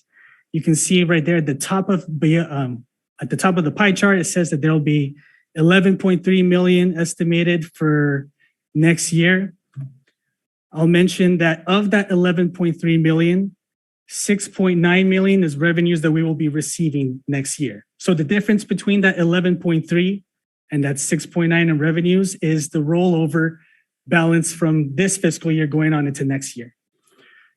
So just wanted to point out the revenues come from a variety of different sources. We get some from the state gas tax. Transportation Authority of Marin is the measure A and AA. We have a refuse regulatory fee, a construction impact fee on development, and then road maintenance and rehabilitation accounts. In the pie chart, you can see that's the yellow portion. We specifically designate that separately because the state requires us to identify specific projects for that chunk of money, and we have to report them and use it only on those specific projects. So that's why we single it out. It should be worth noting that the usage of these funds is restricted. We can't just use it for whatever we want. We have to do it public right-of-way infrastructure projects. So that usually encompasses road rehabilitation and storm drains. In the pie chart, you can see a blue section, which is the operating budget.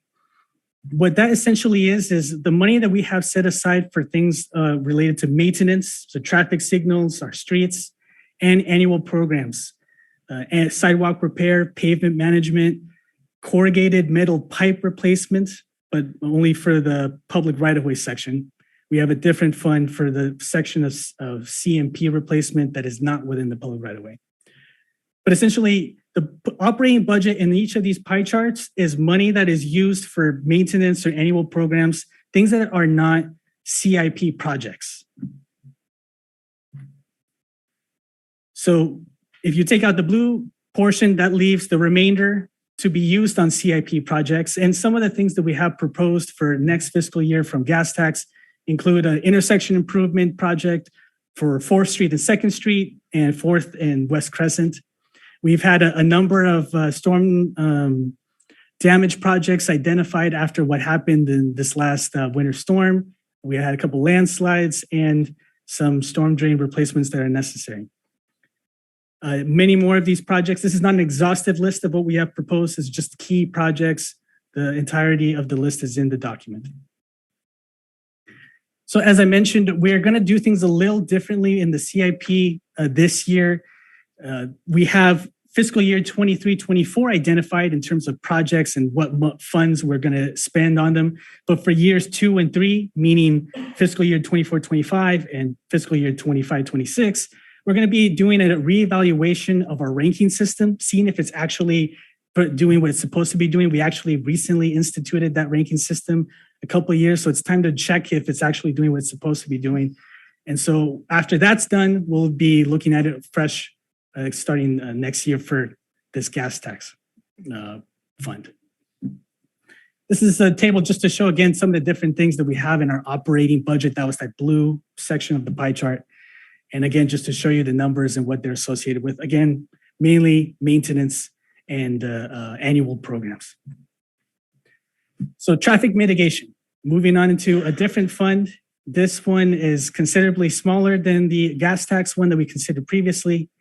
For next fiscal year, we have 1.5, a little over that estimated available. This traffic mitigation fund is a little difficult sometimes to plan because the revenues are totally based on development. The traffic mitigation fee is something that's collected at the building permit phase. So even though we may have an idea of what developments have been entitled and what could potentially become a building permit, we don't know that for sure until it happens. And so some years we may receive more than $1 million in revenues from this fund. In other years, like this one, 100,000. So it's widely varied. We looked at the last 10 years in revenues, took out outliers, and that's how we came up with 350,000 as a rough estimate of what we expect every single year to help us to get some sort of plan for the next years. Again, as with gas tax, the usage of this fund is restricted to traffic mitigation projects, as the name obviously is for that purpose. The operating budget in this case is again for annual programs. So crosswalk improvements, traffic signal improvements, there's 400,000 set aside every year for that purpose, not necessarily a different project that we have identified. This is just stuff we commit ourselves to. In terms of CIP projects, next year we're looking at the Grand Avenue Cycle Class 4 cycle track. I think I said it twice. Whatever. Bike and Ped Master Plan update and projects related to the current Bike and Ped Master Plan as well. Again, as I mentioned, because the fees vary so much, that's why years 2 and 3 on the CIP document show this area grayed out and with no project dependent on fees collected in previous years, because after we use everything that we have right now in the budget, in that fund, then we will have to wait until we get new funding before we can do anything else. All right, building maintenance. So the total available for this coming year is a little over 6 million estimated. This fund is a little different. If we don't get money from the state or from development, it's an internal service charge. So essentially it's a portion of the general fund that is dedicated for the purpose of building maintenance. Of course, its usage is restricted as well. It's for projects within city-owned property, community centers, parks, things like that. Library, the city hall. And I will make a note just so it doesn't get misunderstood, that even though this shows 4.96 million for CIP projects, we're not allocating a full 4.96 in projects next fiscal year. The actual amount is closer to 1.5 million that we're planning on spending next year. The reason why is because one of the things that we're planning on doing is a building maintenance master plan. So that'll allow us to be able to look at our entire assets in terms of city-owned property, help us understand what needs to be repaired and what it's going to take to do that. So we're not going to spend all the money we have now and then end up with nothing when we find out what we need to actually fix. And for that reason, years 2 and 3 also have that note. Future projects will be based on building maintenance master plan, which we hope to start next year. All right, and I left this fund for the last one. It's the stormwater activity fee. And I wanted to point out something because this fund, we've brought this up before to council that there might be a need to relook at the rates for this. And let's explain that briefly. So you'll notice the operating budget in this pie chart says 906,000, but the revenues that we get annually are only 830,000. So the only way that we've been able to continue to do things in this fund is because we've been carrying a balance all these years. Once that balance goes away, then we're going paycheck to paycheck, so to speak, obviously not literally. But the usage is restricted to drainage improvements and replacements, pump stations. The city of San Rafael is very unique in that, unlike other cities that can rely on a gravity-driven storm drain system, we rely completely on a mechanical system that forces water through our levees and into the bay. Without that, we couldn't have San Rafael staying dry or dry-ish during the storms that happen. So just to show an accounting of our 906,000 operating budget, these are all the different things. And again, because I mentioned we have 12 pump stations. So the electric bill is 140,000 every year just for that purpose. The maintenance of those pump stations, 520,000. So those two items alone are more than half of what the operating budget is composed of. So those are obviously things that we need to spend, and they will continue to be things that, sometimes it's more expensive, sometimes it isn't. Some of those pump stations are reaching the end of their life in terms of useful life. The San Quentin pump station project, which is starting right now, ended up being more than $7 million to create a replacement for that. There are other pump stations that we have identified that need a similar magnitude of money to replace. So 7 million for 12 different pump stations, obviously that's way beyond what this is capable of. And we've relied a lot on grant funding to be able to do certain projects within this fund. So I just want to give one quickly go through the history of the stormwater activity fee, just to show kind of like there's a need to look at it. In 1995, it was established. The rate was $15 per standard runoff unit. It was increased in 1996 from $15 to $28, where it stopped in 2001.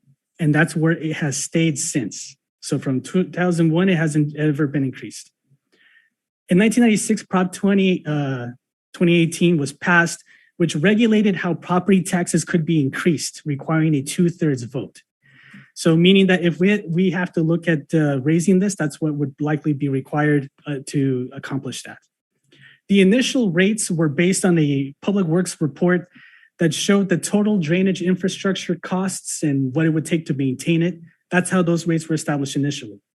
So in order to come up with a good idea of what we'll need in the future, one of the things that we plan to do next year is a storm drain master plan, which will identify the current state of the system and help us to understand what we'll need to be able to maintain that and to bring it up to current standards moving forward.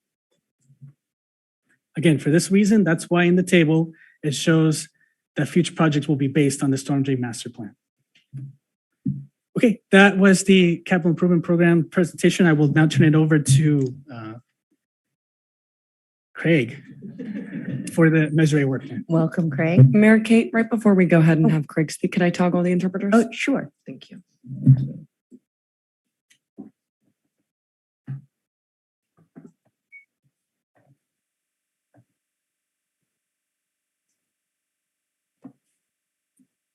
We're ready. Okay, good evening, Mayor Kate, council members. Craig Verme, Assistant Library and Recreation Director. I'm going to share a brief overview of Measure A, and then I will be sharing our proposed Measure A work plan for fiscal year 2024. So Measure A is a tax measure that was initially approved by a 2/3 majority of voters in 2012. The measure was reapproved by voters for 9 years in June 2022 and will remain in effect through September 30th, 2031. Measure A tax proceeds support parks, open space, preserves, and agricultural land throughout the county. The measure imposes a 1/4% retail transaction and use tax, which generates approximately $14 million annually for the county.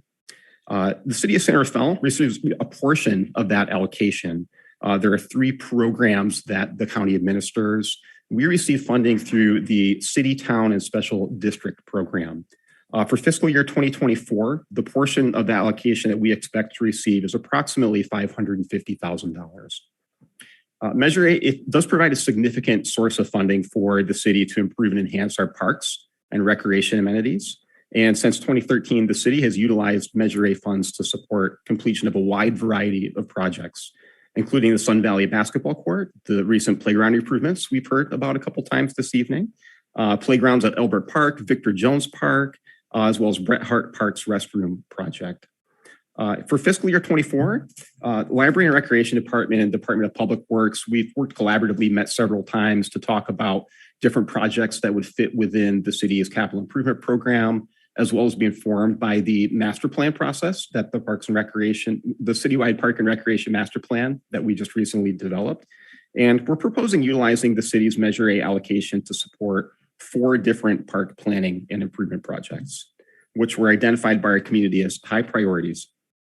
We're proposing $150,000 to develop a new master plan for the Terra Linda Park and Community Center. This plan was identified through that Parks and Recreation master planning process as a high priority project due to the high volume of use at this park, as well as the existing conditions of the facilities and the expected future demand due to population increases in the next 10 years. We're proposing $130,000 to design new play areas at Peacock Gap Park. Construction would follow at the end of design, and that would likely occur in fiscal year 2025. We're proposing $285,000 to make improvements to the existing fencing at Albert Park Field. We're particularly talking about foul ball netting and fencing to help protect the community from fly balls or errant balls, as well as $100,000 to fund the creation of a trails existing condition and feasibility study as part of a proposed open space and trails master plan. We want to better understand the current condition and existing condition of trails that we manage in our existing open space. If this proposed Measure A work plan is adopted, these projects would be included in the city's FY24 budget and the CIP program. Expenditures totaling $665,000 would be utilized. About $549,878. That's the current projection we received from the county for this fiscal year. In addition to that, we would utilize approximately $191,000 of carryover funding from previous years that would be available. I'm gonna go ahead and turn it over now to Claire. Okay. Thank you, Craig. Welcome, Claire. Thank you. Good evening, Mayor and Council. I'm excited to be the final speaker on your rotating cross-departmental presentation this evening. I am your Senior Management Analyst in the Finance Department, and so it's my pleasure to present to you our proposed budget for fiscal year 2023-24. I would like to start by expressing gratitude to the entire City of San Rafael team for all of the effort, analysis, and collaboration that went into this process. The budget process incorporates all city departments and a very large number of staff who prepare reports and estimates that all get incorporated into the budget. I want to especially thank Von Bach, who is our accounting manager and has been instrumental in creating the budget for the city for many years. I also want to thank Sean Plate, who you heard from earlier, for his expert support in the process, our new city manager, Cristine Alilovich, for her leadership during this budget cycle, and finally, all of you, the council, for your guidance and support throughout the budget process and the entire fiscal year. The budget takes many months to pull together. We kick it off in January with a kickoff meeting with all of the departments and we introduce expenditure and revenue assumptions. When we get the MSERA contribution rates, we can really start to build in those expenditure choices. MSERA rates are out of our control, but they play a very large role in the number and types of projects that the city is able to do each year. After we've received the draft budgets from departments in March, the finance team then spends April and May finalizing the budget and creating the documents that you see before you today. And simultaneously, the City Council works together to create your 2-year goals and objectives, which drive city services and prioritize our finances. I want to touch briefly on the city's goals and objectives. You've heard about these in the May 8th and the May 15th meetings, but we want to focus briefly on the 4 policy focus areas and the 5 city service areas that drive the budget and the city's operations. These are supported by performance metrics that several of my colleagues spoke to in past meetings, and they're also included in the staff report as an attachment. So this is a high-level summary of the proposed budget. The document is very involved, and I do highly encourage everyone to review Exhibit 1. We have over 50 funds, 20 of them in the special revenue, grant, and trust fund category. So there are many, many different things that the city is doing, and that's all detailed in Exhibit 1. For the general fund, we are budgeting for a balanced budget where expenditures equal revenues. Special revenue funds are restricted in nature. Theo spoke to several of those earlier. They include gas tax funds, stormwater, paramedic services, and wildfire prevention. And as he noted, and as Craig also noted, in many cases, the timing of money received does not necessarily match the timing of funds expended. And that may result in a buildup of a fund balance over time that the city is then able to use for large major projects, which is what we are planning to do in this fiscal year, as Theo spoke about in the CIP presentation. The parking fund is an enterprise fund. It's normally something that is self-sufficient, but as we've spoken about in the past, parking experienced serious losses during the pandemic and had to dig into its reserves. We have seen improvements in the parking fund and are budgeting a deficit of $400,000, which is a real improvement over the past 2 years. Staff are in the process of analyzing department operations and working to identify adjustments to improve the long-term sustainability of the parking fund. Internal service funds support a variety of core purposes. That includes the building maintenance fund that Theo spoke about, also includes vehicle replacement fund, workers' compensation, and general liability.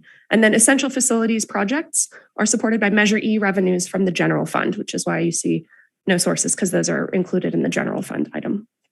Let's go to the next. So on our revenues, developing a revenue budget during this economy is rather challenging, although I think it always is a bit difficult to try to predict the next year's economic conditions. In order to obtain the best information available, we work with expert consultants on sales and property taxes and utilize the city's forecasting tool to review economic trends and run scenarios. So we are projecting an increase in property tax of about 3% compared to the current budget. Mostly due to expected increases in the property tax roll, and that's from either new construction or transfer of ownership and a reassessment of that property.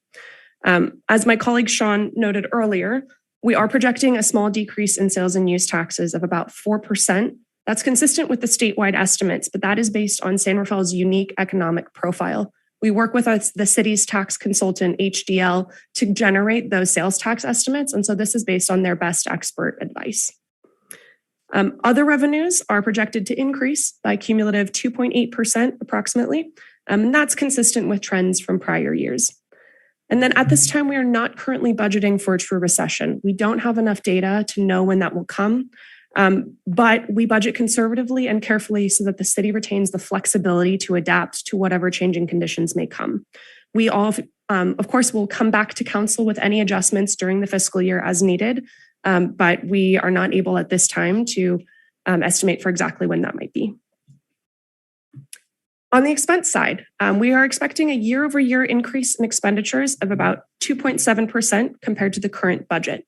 That includes operating transfers, inflationary pressures, key initiatives, and negotiated pay increases. This presentation also serves as an annual pension funding update based on the most recent actuarial report from MSERA. And that indicated that the city's unfunded pension liability is about $108 million. The city does have a pension obligation bond set to mature in 2025, and more information about the city's pension funding status is included in the staff report.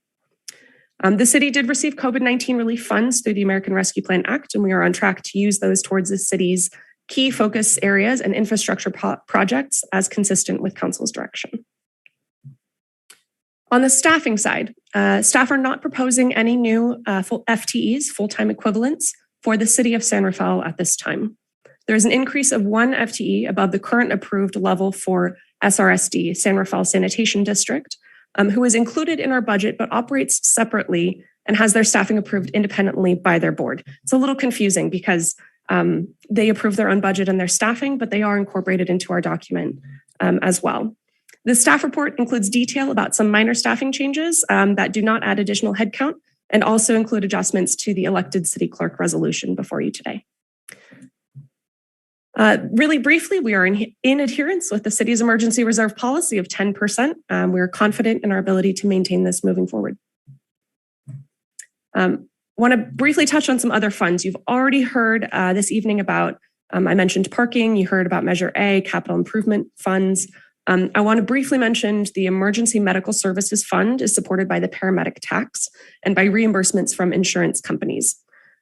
You approved, the City Council approved the increase in rates of the paramedic tax in April up to the cap. But as it is now at the cap, that will hold revenues constant while we expect expenditures to continue to increase over time. So staff are exploring grant funding and other revenue sources to support the program long term. The library tax is in the 7th year of its 9-year term.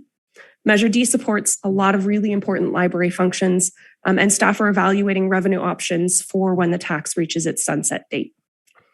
Finally, Measure C provides approximately $2 million in revenues to the city annually, but San Rafael also receives funds in the form of reimbursements for projects approved by MWPA under the core designation. And those are typically around $2 million as well, for a total receipt by the city of around $4 million. But because those reimbursement-based projects are not guaranteed, we typically do not budget for them in this process. We're almost there. The GAN limit is the maximum amount that the city is allowed to spend in a given year. The growth of the GAM limit is calculated by staff each year based on the cost of living and population changes and is updated each year accordingly.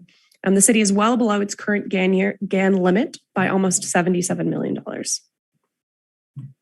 So what's next? We will remain focused and committed to advancing the city's goals and objectives, measuring and reporting on progress, and city staff will work to provide exceptional service to the community while ensuring long-term fiscal health and sustainability.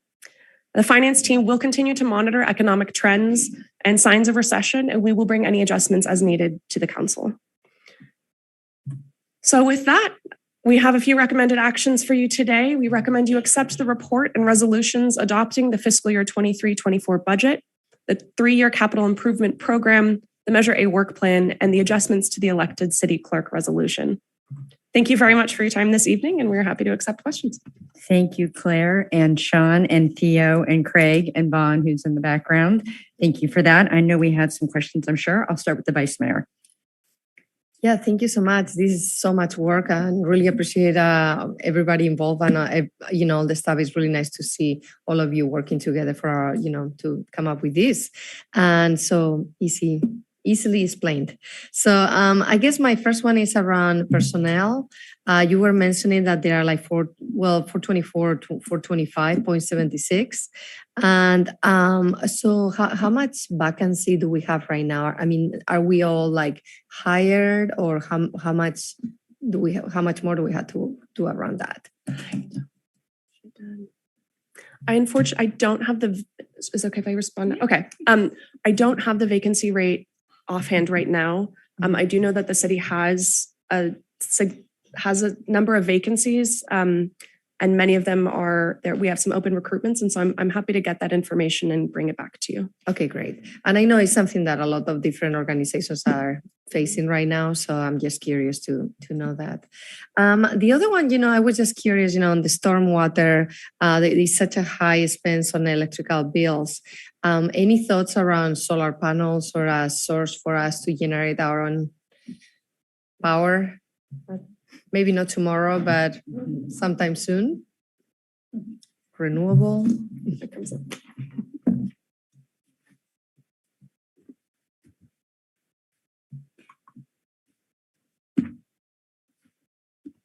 I don't think that we've considered that too much, but I mean, some of the problems that end up happening in a lot of our our pump station locations is that they have a lot of bay mud. So it ends up being a lot more expensive to put anything in the ground in those locations. So I'm not sure at all if we've really considered solar panels at our pump stations. Mm-hmm. I know we put them on the telemetry network that is connected to those stations, but that's not obviously going to fix that problem. Okay, sounds good. Just thinking about it, if there's maybe another sort, another place where we could position it that could generate it. But thank you. That's all. Thank you. Councilmember Hill, questions? Yes, and actually my question is directed to Theo. You had talked about adjusting the weightings across the 4 categories. Obviously, it's in front of you to conduct that, but what are some of the considerations, another level of detail of why you would make those adjustments? Are you seeing any, or April, are you seeing any problems with the current one, or is it just something you want to do periodically? Yeah, so Director Miller, Public Works. So yeah, I was involved with the Park and Rec Master Plan over the last year and a half. And the way that they did their rankings was so thorough, and they really brought in like specific details from the general plan, and just was more elaborate than what we do now. So we just wanted to kind of look at that and reflect on how other plans have done their rankings, just to see if maybe we could add more factors or be more specific and just be more transparent with how we come up with each of those points. So it's just something we wanted to look into based on the experience that I had over the last year and a half on that plan. Thank you, Director Miller. Yeah. That's my question for now. Okay, thank you. Councilmember Kurtz? Yeah, you probably need to come back. I was wondering in terms of and thank you everyone for working on this. This is, I think, my 3rd time, and now I'm starting to get familiar with the document. So it takes a while to understand all the different levels of detail. In terms of the project and the budget, what is the relationship in terms of when is that project starting? Does it mean it's going to get done this year? How does that all fit together? Yeah, so we try to start every project that is designated under the fiscal year that it's on. Like for 23-24, we have listed the projects we think we will get to. But for instance, this last year, at one point for an entire quarter of the year, we were down to 1 engineer on our CIP team out of 6. And storms happened. So we didn't do any of our CIP projects that were under construction for 4 months. So it just happened. So we had a lot of rollover this year on projects just due to staff being out on leave, and vacancies. So we try to, but as you'll see, like for instance, the building maintenance fund, that one, we rolled over almost every single project that we had last year because we just couldn't get to them based on our staffing. So we try, and then if not, we roll over the project if we can't get to all of it. But that is always our goal to start the fiscal year. And then, thank you. I actually went back to last year and the year prior, and I was tracking some of the projects. So it's helpful to see that. In terms of our update, is it, you come back in 6 months? When do we do a CIP update? We only do it annually. Is it annually? But I thought we got something, is it through the budget? We get the budget update so that we have some visibility to where things are at that point. Yeah, and we come back to the council when we award different construction contracts, or some of our big master plans are going to come to council because those are going to be above our thresholds. They're going to have to go to you.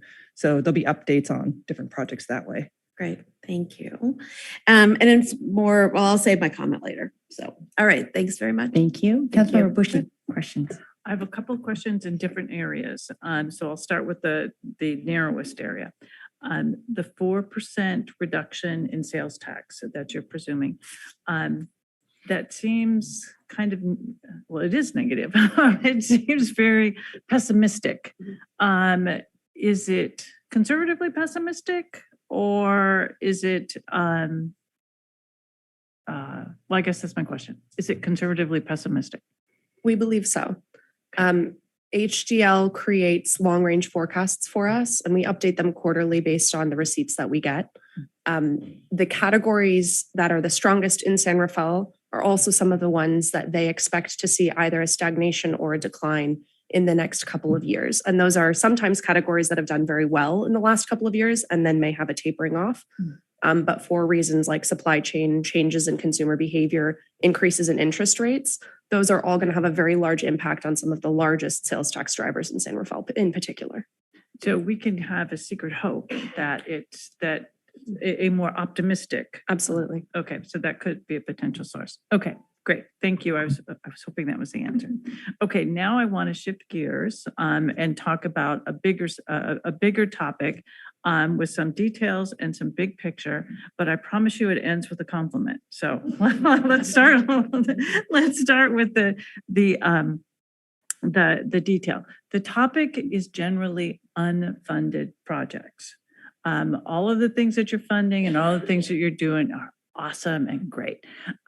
What I'm worried about is what's buried in those things that say unfunded. And there's one that specifically caught my eye, and that's in Fund 501, parking services, seismic upgrades to parking structures, got a 6.9 score, which is much higher than any of the other unfunded projects. So I'm wondering about that specifically. Yeah, so originally we were going to, when the parking services fund was healthier, we were planning on using some of those funds to upgrade some of the parking structures themselves. But since the pandemic happened and we lost all of the money there, we've now had to relook at things. So those parking structures are now going to be considered with the building maintenance master plan, because it's still a city-owned property, whether it's for parking or whether it's for City Hall or something. We need to look at all of them, especially if there's safety concerns. So we will be evaluating that with the building maintenance master plan, those ones. Okay, this is beautiful segue. So you're moving things out, exercising your judgment to move things out of the unfunded and treat them in a different way. But you're exercising your judgment in reviewing these projects. We're not necessarily moving them out of unfunded. We're just evaluating them together with all of the city properties, because this building maintenance master plan is going to come up with it'll be eye-opening, but it's going to come up with what we need to do and what we need to allow to fail and what we need to replace immediately, and kind of build out a schedule, because we can't do everything all at once. So those structures, parking structures or whatever maintenance we need to do needs to be part of this bigger plan that we're doing. And we're also doing the asset management inventory, and we're eventually going to come to council with our software that we want to do to help manage that and help project and see how we can spend our money. And will this master plan include costs or obviously estimates, order of magnitudes? Yeah, probably closer to order of magnitudes, but yeah, there'll be estimates, but with inflation and stuff. Right. Okay, but there will be a comprehensive, thoughtful engineering judgment exercise to do this. Correct. Excellent. Fantastic. That's a great landing point for us on the compliment. The stormwater, looking at the stormwater fee. These pump stations at $7 million per are essential and expensive, and we can't wait till they go. So I absolutely encourage you to be thinking about how we can document persuasively so that we can explain to our constituents why this is essential for San Rafael to remain as it is.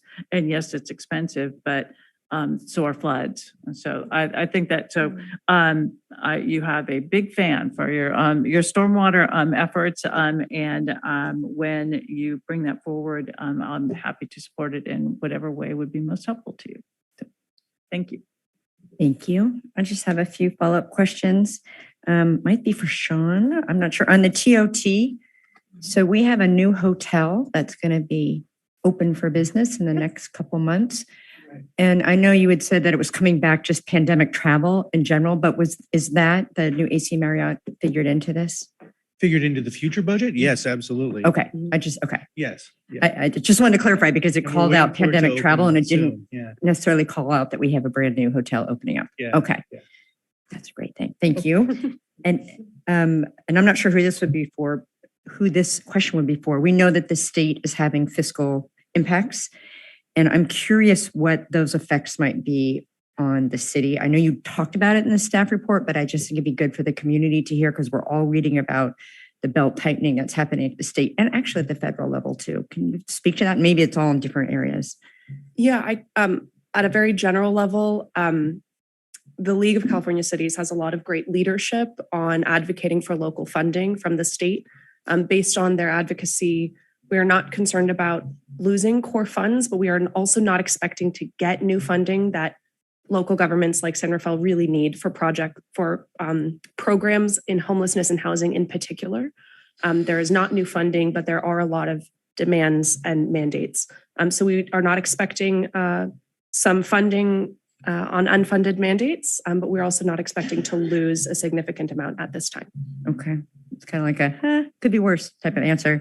And this actually goes into that my next question, I don't know if it's Theo, it might be for you, is what is our strategy to go after those grants, knowing that there's going to be fewer of them?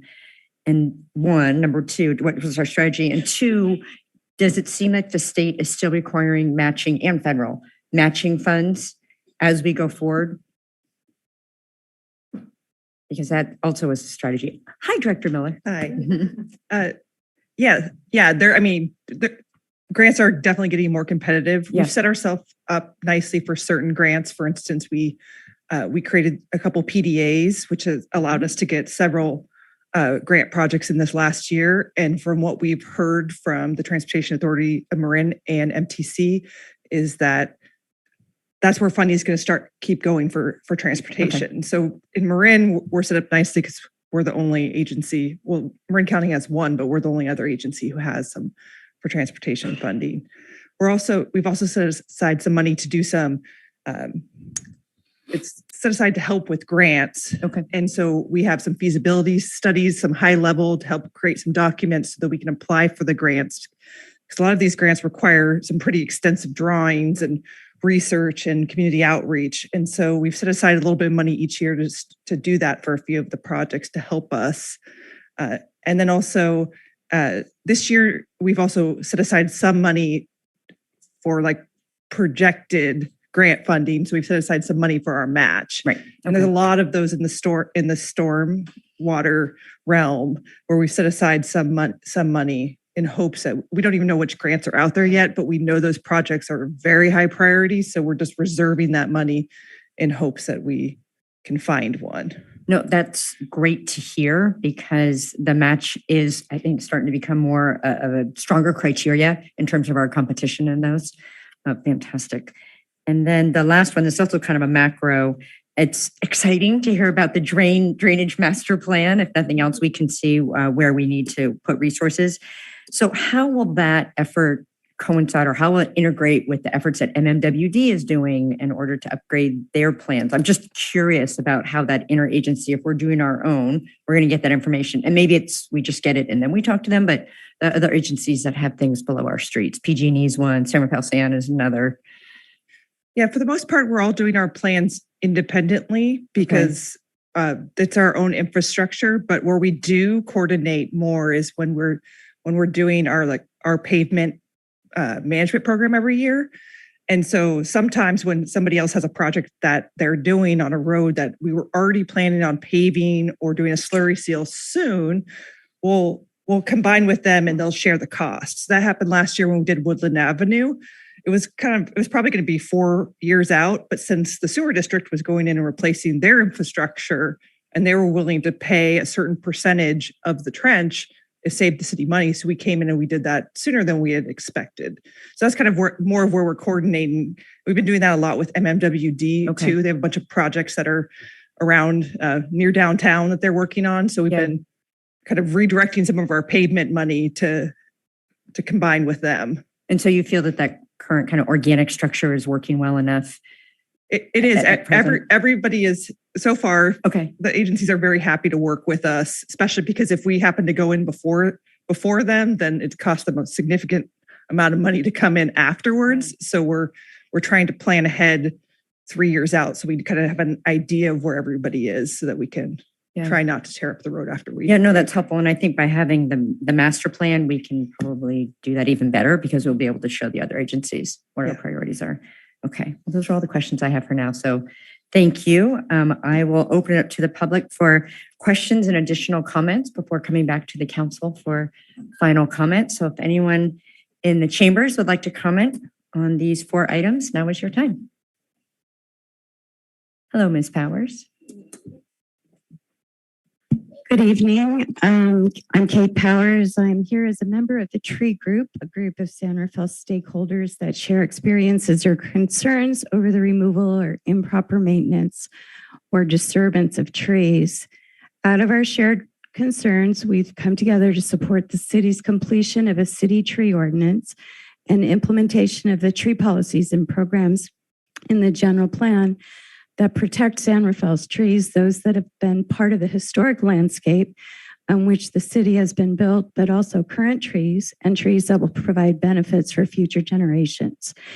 Trees provide benefits to the air, to the water, to our well-being. They San Rafael derives its character and benefits from the beauty of the trees and our natural setting. The protection, maintenance, and preservation of the trees enhances the quality of our communities and our neighborhoods. Trees have identifiable and measurable value. Several other cities' inventories have designated values for tree canopy, trunk diameter, species, health of tree, and life expectancies. Our trees remove pollutants from the air. They sequester carbon. They reduce greenhouse gas emissions. They help us achieve our other goals. They create shade and passively reduce building energy costs and cool heat islands. They intercept and absorb stormwater and other runoff and are an important part of green infrastructure that other cities are incorporating as part of their stormwater management plans. San Mateo has excellent resources on this. Trees also provide urban wildlife habitat, not only for our resident species, but also for migrating bird insects and making them an essential and valued part of the city's public realm, landscape, and strategy to reduce climate change. It's important to include completion of a tree ordinance in this year's goals and objectives, a tree ordinance that will assure maintenance and protection of street trees. I'm almost done. Thank you. Yes, you could wrap up. Could I just do one more sentence? One more sentence, yep. Okay. We're all familiar with the proverb, the best tree is the one that was planted 20 years ago, and the second best is the tree planted today. I would urge further that the best trees are those that are trees existing in the city that are nurtured, maintained, preserved, and invested in today for returning real values that trees provide today and will serve San Rafael's future generations. Thank you.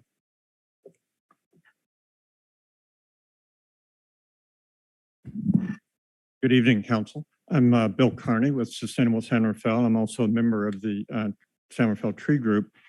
Sustainable San Rafael welcomes the inclusion of a tree inventory in your budget objectives for the coming year. The inventory is a first step to implementing the other tree-related programs in General Plan 2040 in a comprehensive, cost-efficient, and timely manner. What we hope to hear tonight is your intention to proceed seamlessly from number one, a tree inventory that provides the necessary data for number two, the revised tree ordinance that has already been drafted, including number three, the tree preservation language that the general plan recommends be part of that ordinance. And then proceeding as funding becomes available to number four, a tree master plan to guide implementation of the remaining programs. Since funding for a consultant to complete the master plan may include state and federal sources, we request that you start to seek those funds this year. Proceeding with a comprehensive approach to caring for our trees is key to achieving San Rafael's climate goals. Trees cool our communities, reducing the impact of more severe heat waves. Trees sequester greenhouse gases, reducing the root cause of climate change as Marin moves towards net zero emissions by 2045. And trees create a more walkable environment, reducing driving, our single largest source of emissions. For all these reasons and more, trees need our support now. We welcome this initial step, and we look forward to hearing your thoughts about how best to move forward with these important tree programs. Thank you. Thank you, Bill. Any other comments? Hi, Ms. Lykover. Hello, my name is Amy Lykover. I convene the San Rafael Tree Group. So happy to be with you today, and I'm looking forward to talking with the mayor later this week, along with our group. So it's so exciting that you have as one of your goals and objectives the initial steps towards a tree inventory. We're very happy to see that. We also continue to advocate for an additional objective under Goal 8 of the city's draft goals and objectives for fiscal year 23-25. Develop a comprehensive tree master plan and tree preservation procedures, implementing general plan policies to protect, maintain, and expand San Rafael's tree canopy. We also recommend the following underlined additions, and I'll read them to you to clarify the tree-related objectives in your goals A and D. Goal A, neighborhood and economic vitality. We suggest that you include that the tree inventory guide other tree programs and improve preserving public assets. Goal D, public assets. We suggest and encourage you to include the inventory of trees shall be sufficiently detailed to guide other general plan 2040 tree programs. You know that there's been a long history working with the city. We actually started 6 years ago with the Gerstle Park Neighborhood Association working with DPW to create the sidewalk program. Our group has worked with the city now for more than 2 years, and we anticipate working with you as moving forward as this goal is defined. Thank you very much. Thank you for your comments.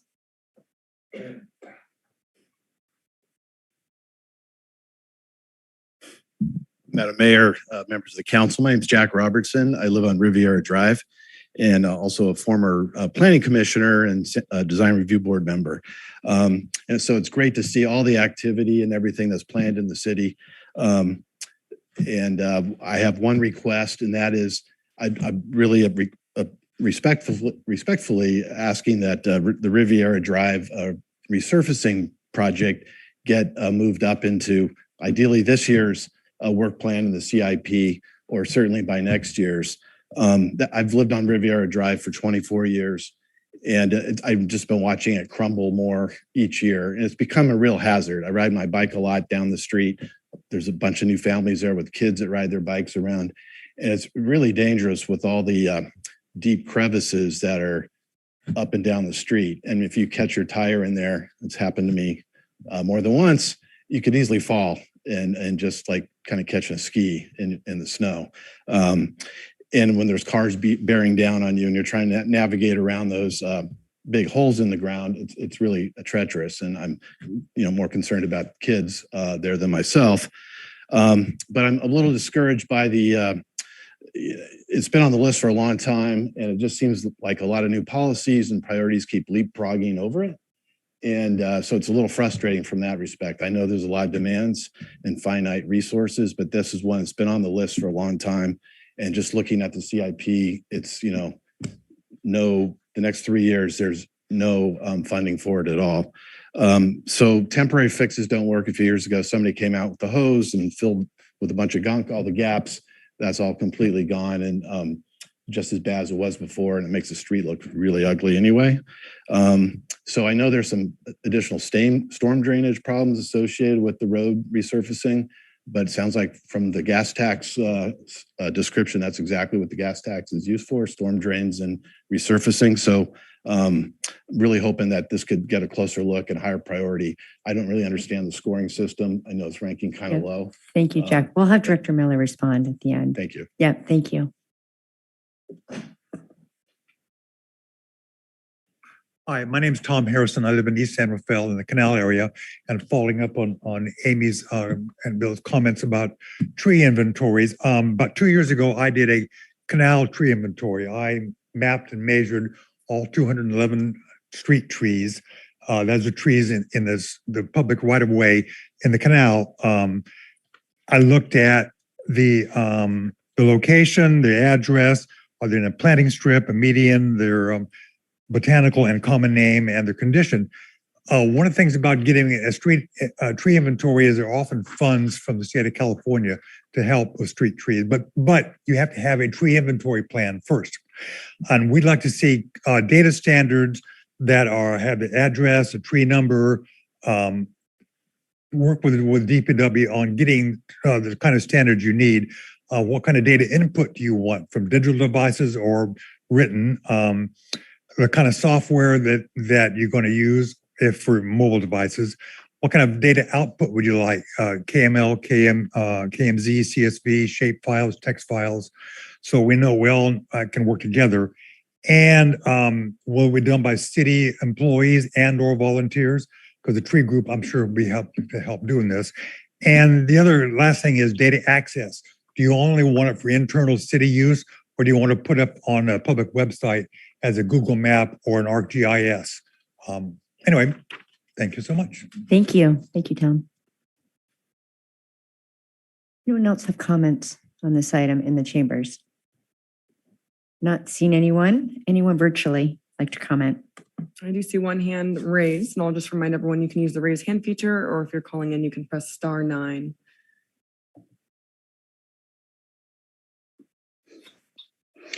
Hi, my name is Jason Saris. I see on the CIP agenda item in the presentation, you put a high priority on health and safety. And I was really disappointed not to see any public restrooms added to that budget. And, or at least at the very least, some porta potties. You know, there's people in San Rafael right now that, you know, are poor, can't afford rent, that are living on the streets. There's a camp by Sprouts, Camp Integrity, that could use some help there. You know, I was very encouraged by the willingness of the city to work with that camp by providing a garbage pickup service every Thursday. But it seems the city has denied the request for a porta potty. Right now, there's a GoFundMe for a porta potty that is actually at the camp now, that's privately funded, but funds are limited. So at the very least, I'd like to see San Rafael take responsibility and try to help all their constituents, all their residents by providing a bathroom there, a porta potty and wash station. And, you know, maybe some more other hot spots where there's homeless that are camping, you know, because it's very hard for homeless to use a bathroom. Even at night, it's even more. There's very limited options, and you know everybody needs to use a bathroom. Thank you. Thank you, Jason. I see no other hands raised, but I'll give everyone a moment. I see no further public comment. Thank you. I will close the public comment. So the questions that we had heard, I'll ask the city manager to speak to the staffing question that had been asked earlier, and then Director Miller, trees, and then the Riviera Drive request, maybe the ranking around that. And then are there any public restrooms that are in the CIP? So let's start with So city just manager. briefly, in response to the question about staff vacancies, we have about 16 open recruitments right now and approximately another dozen open positions that we will be filling. So ask your friends to apply to the city of San Rafael. Okay, Director Miller. Yes, I guess in regards to the tree inventory that we are doing, so that's our first step that we're doing. I know there's a lot of things in the general plan 2040, but we really want to look at kind of what is our first step and be realistic what we're going to be able to get done in the next couple of years. We may be able to get to the ordinance in that amount of time. We're just not sure, but we know we can commit to this inventory. And as I mentioned in other public meetings, we also are going to look at the support from volunteers to help us with that inventory, make sure we get all of the right information. And we're going to have some of our staff also, because we do have an in-house arborist too, but we're going to need the support from a lot of people to get that inventory. And as far as software, I think that was mentioned, that's going to be part of our asset management plan in the next year. And so we don't have the software yet, but we've talked to a lot of different companies to get an idea of how it gets displayed and kind of the information that we can input. You can pretty much input anything we want. And could we just follow up to have that be an open data set that we'd be able to? It might be something that might be too soon to ask that. We probably have to ask Sean. Yes, I would have to ask digital services how because that's just an interesting idea. works. We have an internal GIS, but maybe it's something we can export to Marin Maps or all of those data's talk. Okay, thank you. And then the Riviera Drive, if you could speak to that. Yeah. So as far as our pavement management program, we have a very limited amount of money each year. And so I think as Theo presented, we only have about 6.9 million in gas tax for everything each year. And a project like Riviera needs drainage, accessibility upgrades, and paving, which would probably be in the order of magnitude of like $4 to $5 million to do that entire street. And so we have 331 lane miles in the city. So it's hard for us to focus our money on one thing and one street. But so what we've been doing for the last couple of years is we've been pretty far behind on our maintenance. We had been doing a couple of like grind and overlay projects, which could do 1 or 2 miles a year.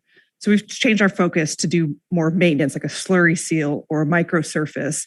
And with that, we've done more like 20 miles a year to try to keep our roads good, and try to keep them healthy so that once we get all of those to a state where, those get done every 7 to 10 years. Once we get to a point after 3 or 4 years, we can start looking at doing an occasional grind and overlay project while continuing to maintain our roads. So the theory behind this over the last few years has been switch to keep your good roads good so that you can do an occasional poor road. So it's hard because if we just focus on our roads that are in poor condition, then our good roads are going to start failing too. So we need to make sure the good roads stay good so that we can still do an occasional poor road to bring them up to good. We can do a whole presentation on it at some point in the future if we want. Well, I know we had a similar situation with Bungalow when we put money aside for years, and that was not even the price tag that you just said. No, that was significantly smaller. Yeah. Okay. Well, I think duly noted that the residents are concerned about that street. And then finally, there was a question about public restrooms and if there's any in the CIP. I don't know if that's for Director Miller or the city manager. Oh, she's back. Okay, thank you. So there are no current public restrooms being added to the CIP. As part of the Park and Rec Master Plan, I know adding restrooms to parks was one of the things that we talked about. I don't think any of them were brought up to be proposed, but I know that we were going to always kind of look at it to see if we had enough in this different city parks.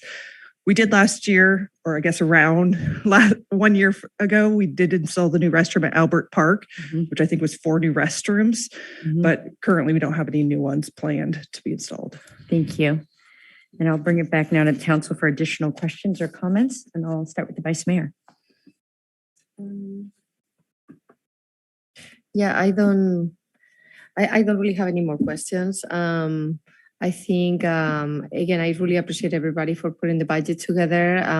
Really appreciate also the tree, coalition group. I share the love for trees and the importance for the city. So really appreciate all your support that we're going to need in order to get this inventory done because it says a lot and our public works. They're doing amazing work, but it's just so much that we can do. So, and yeah, I really look forward to this coming year and see how many projects we can fund.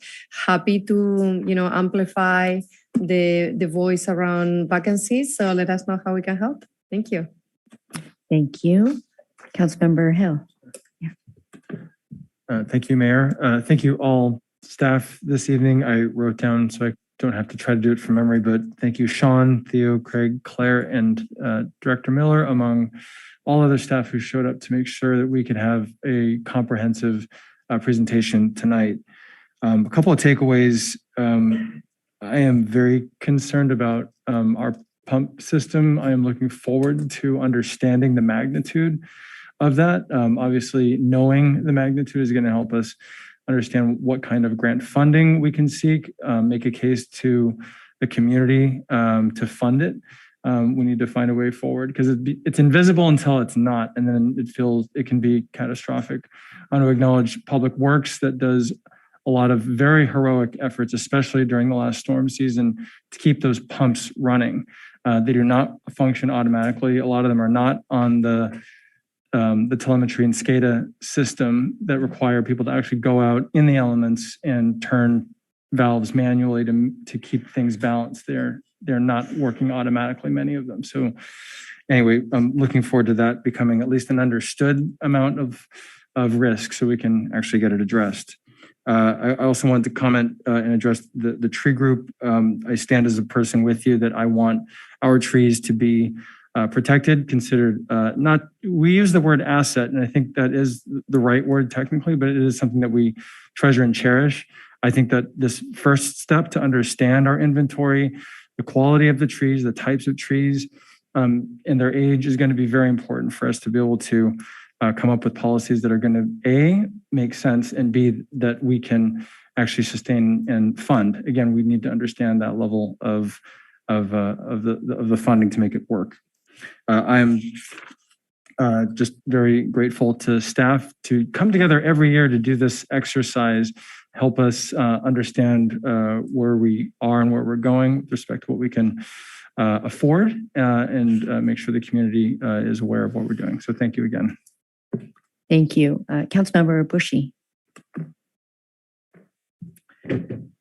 I am so proud of our staff, everyone, because I know everybody who works for the city was part of putting this together and bringing us data-driven facts and weaving them together into this beautiful tapestry that makes sense and charts a course for us. I know it seems like a lot of tediousness and a lot of spreadsheets, but it really is the vision. And this gets translated into the streets, some of which we're not entirely happy with. But this is how we translate what we do here into real things in people's lives. And I think this is just, once again, an absolute triumph of bringing forward our priorities and making sound budgets and setting the plan. So I'm very proud of the team, very proud to march on to next year doing this. So keep up the good work. Thank you. Councilmember Kurtz. Thank you. I echo so many of the comments made, especially the thanks to the whole staff. We've heard updates sort of along the way, but to see it all come together tonight, it is really so much work that goes into pulling this all together. I know we're reliant on taxes. That's great, I guess, and then we're so reliant on grants, and those grants don't just happen. That is the staff time. It's not like you can do a bake sale. So, it is so much work to actually produce the grants to get the funding. So thank you for doing that and finding the grants. That's part of the work as well. And so we're so dependent on that work to get these types of projects done. There is so much to do. And there's so much more we'd love to do. And so, but I've said this before, those storm drains and our older infrastructure, it's not sexy projects to do, but it's so important. And if we don't do that type of work, we're going to feel it so much more later because it's going to have this effect for so many other areas and cost us even more. I'd also like to echo something we talked about a couple of weeks ago, I think, that we're really good about coming up with new ideas and new priorities and things we'd love to see. And you have permission to push back at us as well and say, and we've talked about this, if new things come forward, what are we going to take off? Because by approving this plan, and I absolutely support this plan, but I also know tomorrow I'll come up with another idea that we should just it could just fit there. That it's okay to say no, or what else are we going to do and to change? Because we do have set resources, we have set funding that's available, and there's only so much that you could do. And so I think we need to be really cognizant of that. And you have full permission to push back and say, in a nice way, but to say, okay, but this is what we agreed to, what is going to come off that list? So, but thank you. I'm so glad we have a plan. I love seeing our goals and objectives in black and white to be able to move those forward. And we're going to be starting the new year in a couple weeks. Thank you for your comments. And how appropriate, it's Public Work Recognition Week. So what a way to celebrate. She'll put in Finance Department in there too. Very much a cross-departmental both presentation and all the work that went into it. That's why this product is so incredible. Very much appreciate the tree advocacy that, of folks that have come to this meeting and previous ones, and really look forward to your support as we get the inventory done. And we're going to need our community. I'd love to have open AI, but we'll figure on that, or open data on that. Yeah, that's a different subject. Anyway, so thank you. I think that's a great first step. And as Councilmember Kurtz just referred to, this budget directly falls out of the goals and objectives. And the goals and objectives were created by city department heads coming forward with their priorities, and then the council looking at our 4 policy areas and those overlaying together. That document, the goals and objective, is very thorough, and it actually shows how each of these objectives or goals tie back to the bigger policy objectives. And so it's exciting to see, as has already been said, the budget that directly ties to that foundational document. And as always, our needs are always greater than our resources. And so that prioritization, I'm looking forward, and I appreciate how DPW is saying, you know what, we have a great way of doing it, and we might be able to do it even better. That is fantastic. It's not always easy to say, hey, we can improve on this. And I'm delighted to hear that, because there always is a balancing act. We're always going to have to prioritize. We can't do it all as much as we would love to. So this is truly one of the most important agenda items that we consider every year. And with that, I would entertain, well, I'd say a motion, but it looks like 4 motions on this item. And again, just congratulations to the staff for bringing forward such an awesome document. So I have 4 colleagues, 4 resolutions. Councilmember Bushy, why don't you start off? All righty. I move that we adopt a resolution approving the citywide budget and capital improvement program for the fiscal year 2023-24, providing for the appropriations and expenditure of all sums set forth in the budget in the amount of $171,600,099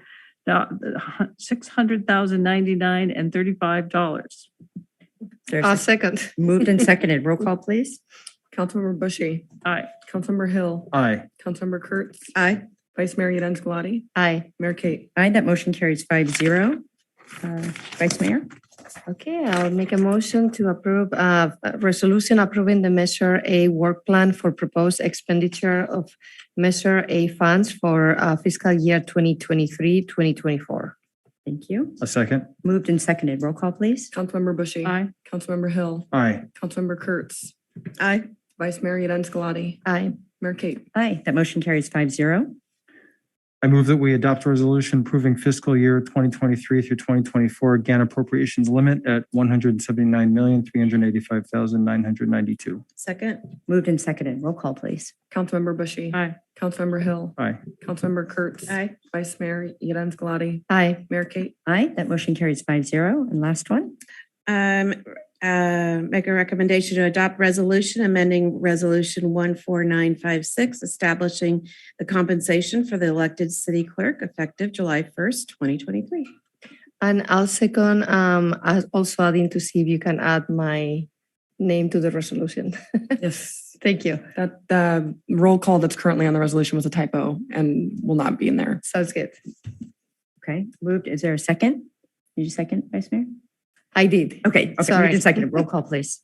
Councilmember Bushy. Aye. Councilmember Hill. Aye. Councilmember Kurtz. Aye. Vice Mayor Yadens-Glady. Aye. Mayor Kate. Aye, that motion carries 5-0. Thank you all for an incredible job. We very much appreciate it. So we've been sitting up here for a couple hours. We are going to take a 5-minute break, so we can take a break and then toggle the interpreters, and we'll be back at 9:43. Thank you.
Pablo, I'm going to make sure that you're back from break before we start on time.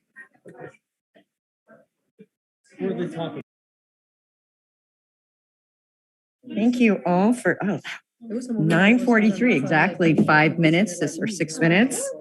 This group is amazing. So thank you. We will restart. Madam City Clerk, are we ready?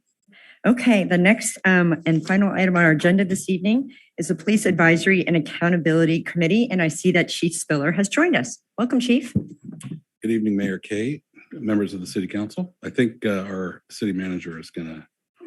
Sorry, City Manager Alilovich. That's fine. I'm just going to start us off with a couple of opening remarks before Chief Spiller gives his presentation. I wanted to take a moment to frame this item by talking about how, like, big picture overall, as a city, we're trying to create a culture of accountability regarding policing. Over the last 8 months, we've held many community meetings seeking input about what types of improvements the community would like to see as it relates to policing in San Rafael.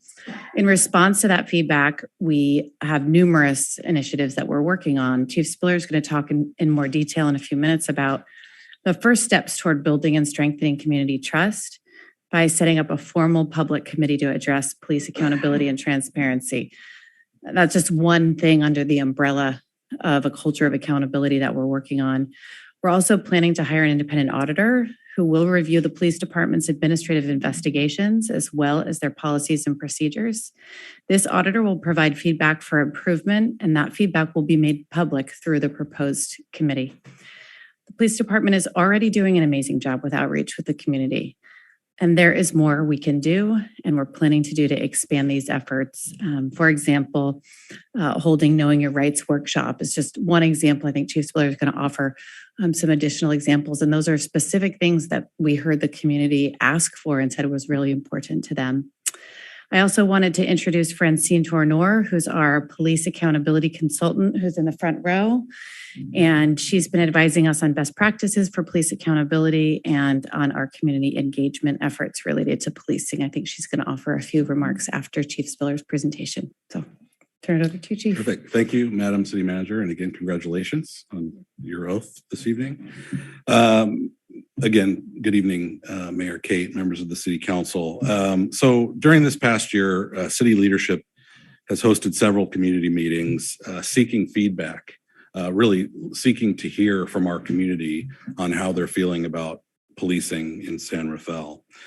During large community meetings, smaller organized community groups, meetings at both San Rafael High School, Terra Linda High School, as well as countless one-on-one conversations throughout the community at events and just on the street, we've received a great deal of feedback. A lot of this feedback that we have captured and we've put on our Policing in San Rafael website, which can be found at cityofsanrafael.org/policing in San Rafael. But from the volume of the feedback, staff was able to develop 5 key themes that emerged from what we've heard these past several months. Number 1 is to improve the feeling of safety and security throughout the community. Number 2, increasing cultural competencies, empathy, and customer service skills among the police department staff. Number 3, to build trust and improve relationships with the community that we serve. Number 4, to increase diversity of the police department workforce. And number 5, to improve transparency, communication, and accountability. Again, that 5th of these themes is improve transparency, communication, and accountability. From this 5th area of feedback, our goal or our focus on tonight's item is transparency and accountability. So with a focus on transparency and accountability, our goal is to cultivate trust between the police department and the community, to build relationships with the police department and the community, and to seek improvement day to day, week to week, month to month, year after year, to seek improvement on policing in San Rafael. So to this end, our endeavor is to seek to establish a police advisory and accountability community. Through the creation of this body, we want to leverage the opportunity for public dialogue on issues of policing in San Rafael.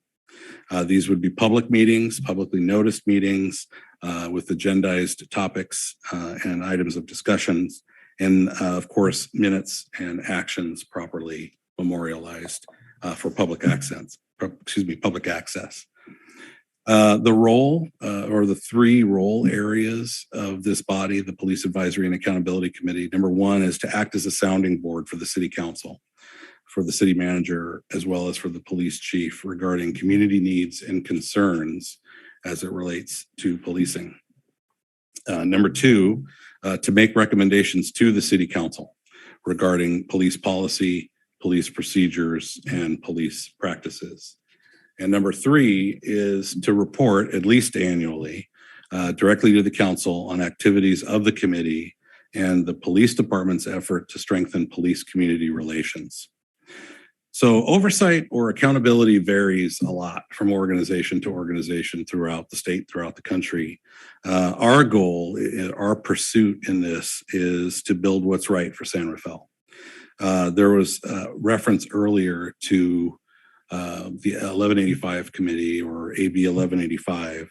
So this Police Advisory and Accountability Committee is very different than 1185. While there's elements that overlap and do exist, it's different. This AB 1185 is an assembly bill legislation creating a mechanism for oversight in sheriff's offices, which is led by an elected agency head.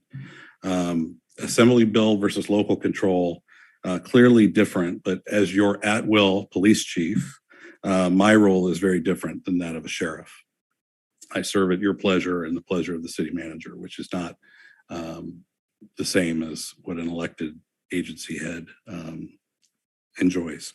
So again, our pursuit is to establish what's right for San Rafael. So next steps, if the Police Advisory and Accountability Committee is approved by council, we would start with the citywide call for applications for interested participants. That would begin July 1.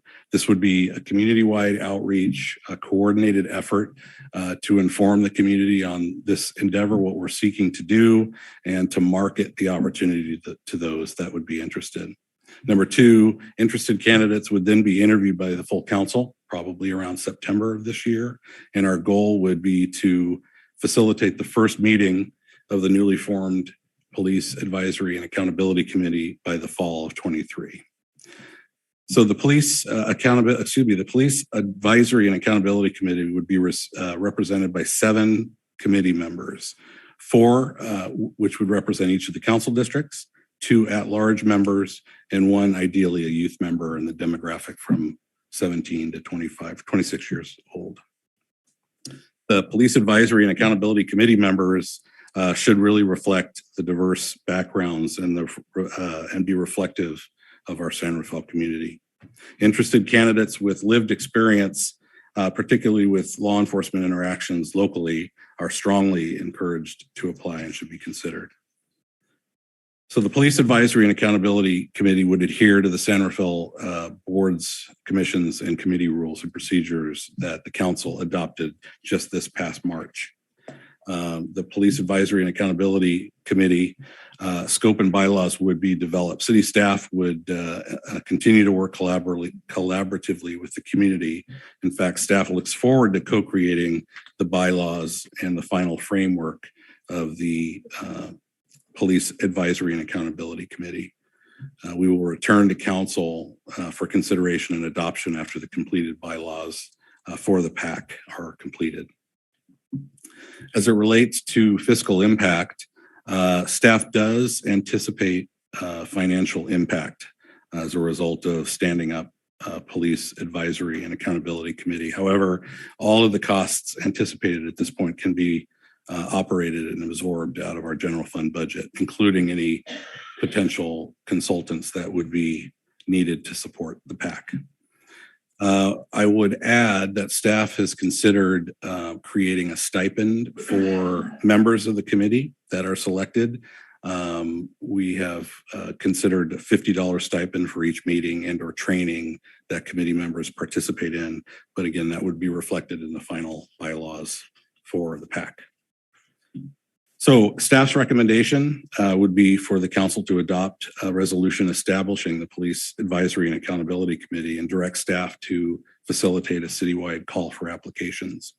I'll offer, as I make this recommendation, that I want to underscore this recommendation to establish the PAC is just one element of our work toward a culture of accountability, as the city manager has mentioned. Along with the PAC, identifying and potentially leveraging an independent police auditor for use of force investigations, administrative investigations, those types of things. But I think the PAC would be well suited to contribute to the scope and qualifications of a potential vendor in that area. So I think the PAC comes before the IPA, but that's another element that we're considering. And then other organizational initiatives, things like the Community Academy, both in English and Spanish, formerly branded as the Citizens Academy, multiple sessions of that throughout the year. We just graduated a very successful Spanish-speaking Community Academy just a couple of weeks ago, and it was very well received. Our alternative response strategies, the SAFE program, sending the right resources to the right calls, and a cop isn't necessary for every particular call, as well as our DEI training and implicit bias training and those types of things. We're also really excited to re-implement Camp Chance, which is starting again in just a few weeks, 3 weeks. So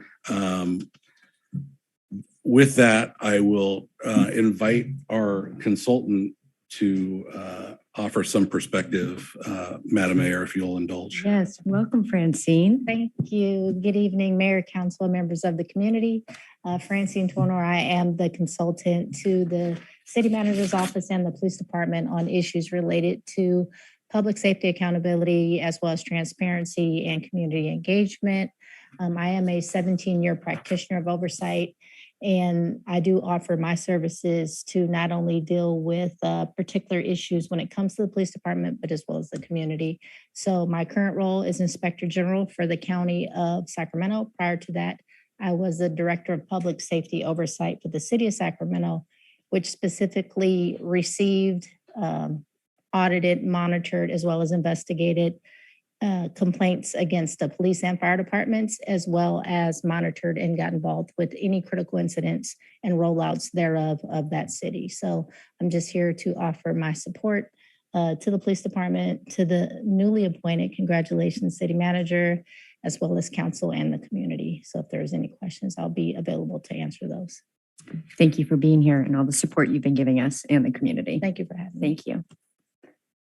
Okay, with that, I will turn to my colleagues for questions. Vice Mayor. I have been working very closely with Chief Spiller, Mayor Kate, and also Francine and City Manager. And so I don't have any questions right now, but I will have some comments at the end. Okay, that's fair. Councilmember Bushy, any questions? I haven't been involved in this, so I don't have a lot of detailed questions because there isn't a lot of detail here.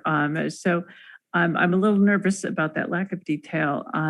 But I guess I really have one question that is very broad and vague, but I think critically important, and that is, and I guess I'm directing this to the chief and maybe to Francine as a third-party viewer. Is the department really ready to take input, possibly difficult input? And is this the best way to get it to the department? Yeah, I think that's a great question. So on behalf of the department, as your police chief, the organization is ready. The manager and I have had conversations probably well over a year about wanting to stand up an advisory body. There's a lot we think we know about policing, but there's a lot of perspective from the community that we don't necessarily have. We're all members of the community by working in the city every day, by interacting with the residents and delivering safety services. But how particular issues or events affect the community that we serve, we don't always have that perspective. So I think this will help us get that community perspective in a structured environment, and it creates an opportunity for public conversation for those interested in following it as a public meeting. And even if it's difficult conversations. Yeah, Law enforcement is often difficult. And we may not always like what we hear, but the intention here is to raise the bar, to make us better. And if we could do that through more effective partnering with more purposeful listening and applying what we hear, I think we will achieve our goal of getting it right, and which I've said publicly many times. We have got to get it right in the eyes of the community. The law are, as probably the most visible form of local government, law enforcement is subordinate to the community. We've got to get it right. So I think this is a good opportunity for us to hear from the community. And Francine, do you have any comments or? I think the chief covered it. Great, thank you. Thank you. Councilmember Kurtz, questions? I also have not been involved in the level of detail. So it is a very broad resolution in one sense, because it's giving permission sort of to go ahead, but that's just it. It's only permission. I just want to confirm, is that right? It's just to establish and open up a search. Because I have questions like, okay, what are the metrics? What are the review process? When is it going to be evaluated? And but that's going to come through. So the question is, will that come through as part of bylaws, or how does that come through? And does that come back through to the council? Yeah, so as I mentioned, we will continue to collaborate with the community and co-create those bylaws and create the final framework. Part of this is to get your authorization for us to start the search to establish this PAC, but it also is an opportunity for us at this juncture to take the council's temperature and make sure this is what you're interested in. In the most traditional or parochial form of oversight, you are our oversight body, and it's important to staff that we have your direction and support as we start to launch the search. Thank you. Thank you. Councilmember Hill. Thank you, Chief Spiller. Thank you, Francine, for being here tonight. Francine, I'm sorry to make you get up. I can see that something strapped itself onto your leg. Can you briefly explain what the National Association for Civilian Oversight of Law Enforcement is? So NACOL is a collaboration of all different entities. You don't have to be an oversight practitioner to be a member of NACOL. So members of the public as well. I am a NACOL member. We do encourage them to be involved. And it's really a way to inform yourself and get more knowledgeable of the different modes and manners, current events, things that are happening throughout the nation, best practices. The reason why it started a long time ago, before I got into the business, and it was IACOL. It was the father organization, and it was really to give oversight practitioners more leverage as a group. More recently, oversight has become the forefront because there has been events that have taken place. Had it not been for media videos of these things in the past, whatever the police said pretty much was the law.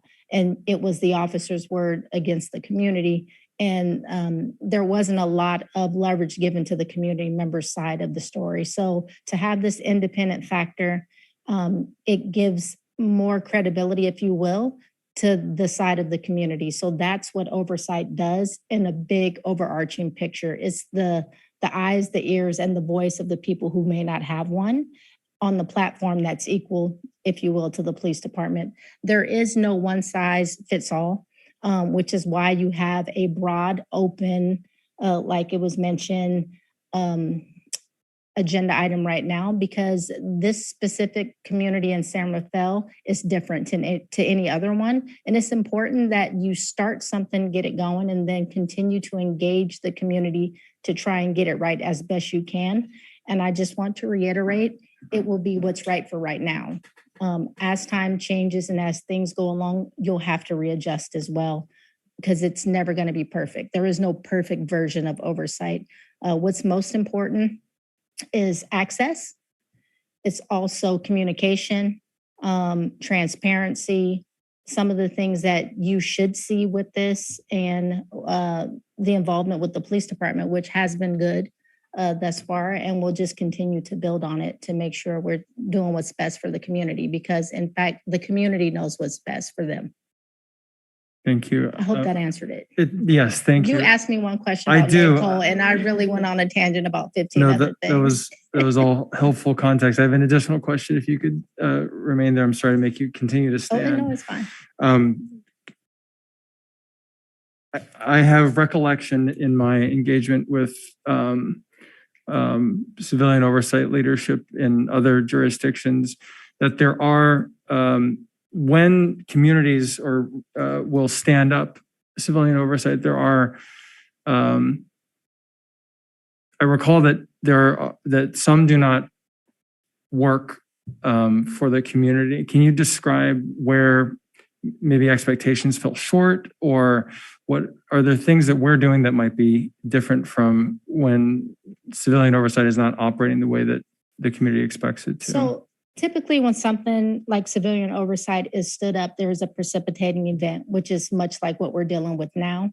There could be a lot of discourse between the community, the police department, and then even the outcome of that event. So what I've been focusing on with the city manager's office and the police department is civilian oversight is needed no matter what, whether there's an event or not an event. So we kind of have to separate the two regarding why we're doing this and keep our intentions clear about the need for it and the purpose of it.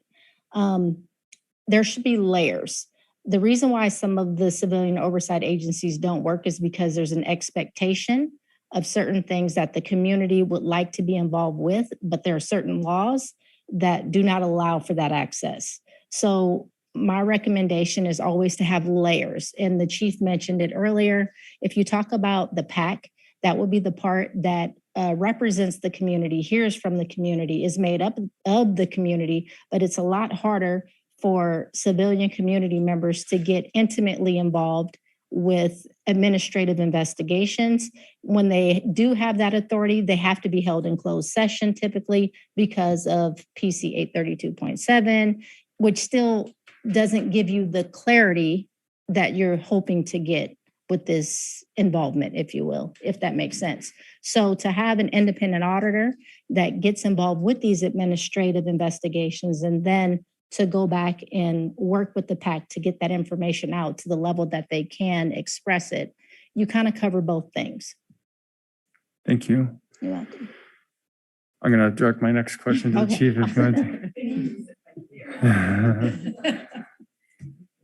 Thank you, Francine.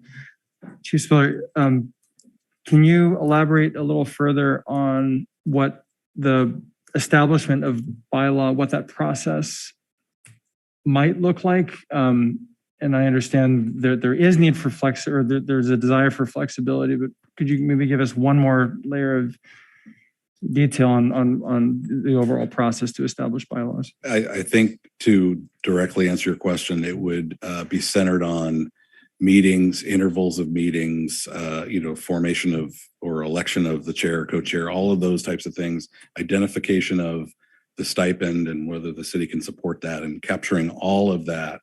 And then what I would like to see is take some steps to identify either biannually or once annually, what are the priorities of the PAC so staff can support their expectations.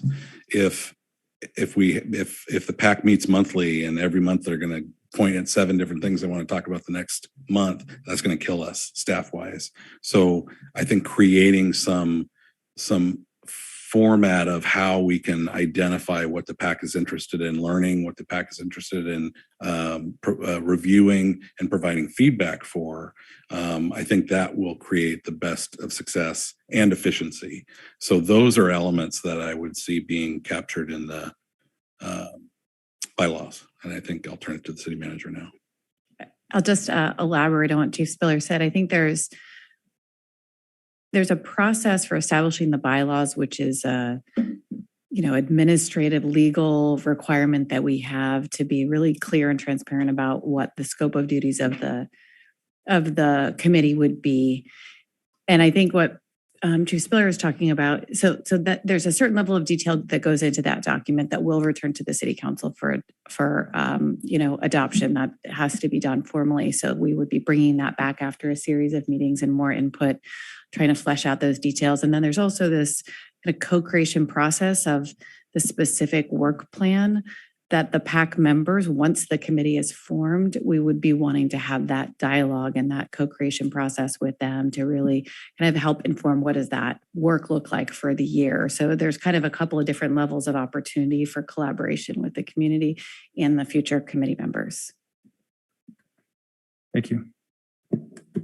Thank you. I just have two questions.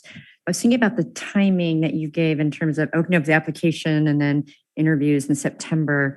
And I was so impressed with the high school students at both San Rafael and Terra Linda. I mean, their viewpoint was incredible and honest and authentic. And I'm trying to figure out how do we circle back to them to both, one, get their input, and maybe it's the iterative process that Francine just referred to, because we'd love two things. One is to see if there's a youth participant, number one, and then number two, any input from them. So we thought about it. Is that kind of what it would look like? Because I'd love to go back to them because we listened to them, heard their stories and say, hey, this is what we've heard. Are we getting this right? And I'm just trying to figure out how does that fall in the baking of the cake process? So I have a couple thoughts on that. Yeah. One is I think we need to follow up with the high school students. And I think we also need to follow up with all of the folks that we met with over that last, because we had, like Chief Spiller was saying, we had smaller meetings with specific groups that asked to meet with us. We had larger, big, broad community meetings. So I think there's going to be an opportunity for another one of those really open public forums, hybrid format, so we can really have access for everybody to participate. We haven't exactly planned when that would be. That would be kind of one of the next steps. But I also do think when it comes to kind of recruiting or encouraging the youth voice and participation in applications, I think we can work with both of the high schools and the school district who are really interested in supporting a youth member. And I think moving forward with a stipend for the committee members will also, I think, really help with our ability to have folks, representative in all the different parts of San Rafael, including the youth voice. Yeah, thank you. That's helpful. And the last question, I think this had come up in conversations with the community and that folks were interested in having this committee, which is why we're talking about this evening, but how we ensure that it remains in perpetuity and that it doesn't just, we put it up and then next year, it didn't work, we couldn't iterate and it goes away. So could you speak to what your thoughts are about that? I absolutely can, and I'm sorry that I didn't. You'll see that it's captured in the staff report, but the intention of this is to last in perpetuity. Neither the city manager nor the police chief can stand it down or make any substantive changes that would require a resolution of the city council. So it would ultimately be up to the sitting council to make that decision. But the design and the intent is for this to last way beyond Chief Spiller and City Manager Alilovich. Thank you. No, appreciate that clarification. Thank you so much. So I'm sure there'll be other questions that might come from the public. So I'll open up the public comment on this and we'll look to the chamber. So either questions or comments. Welcome, Salama.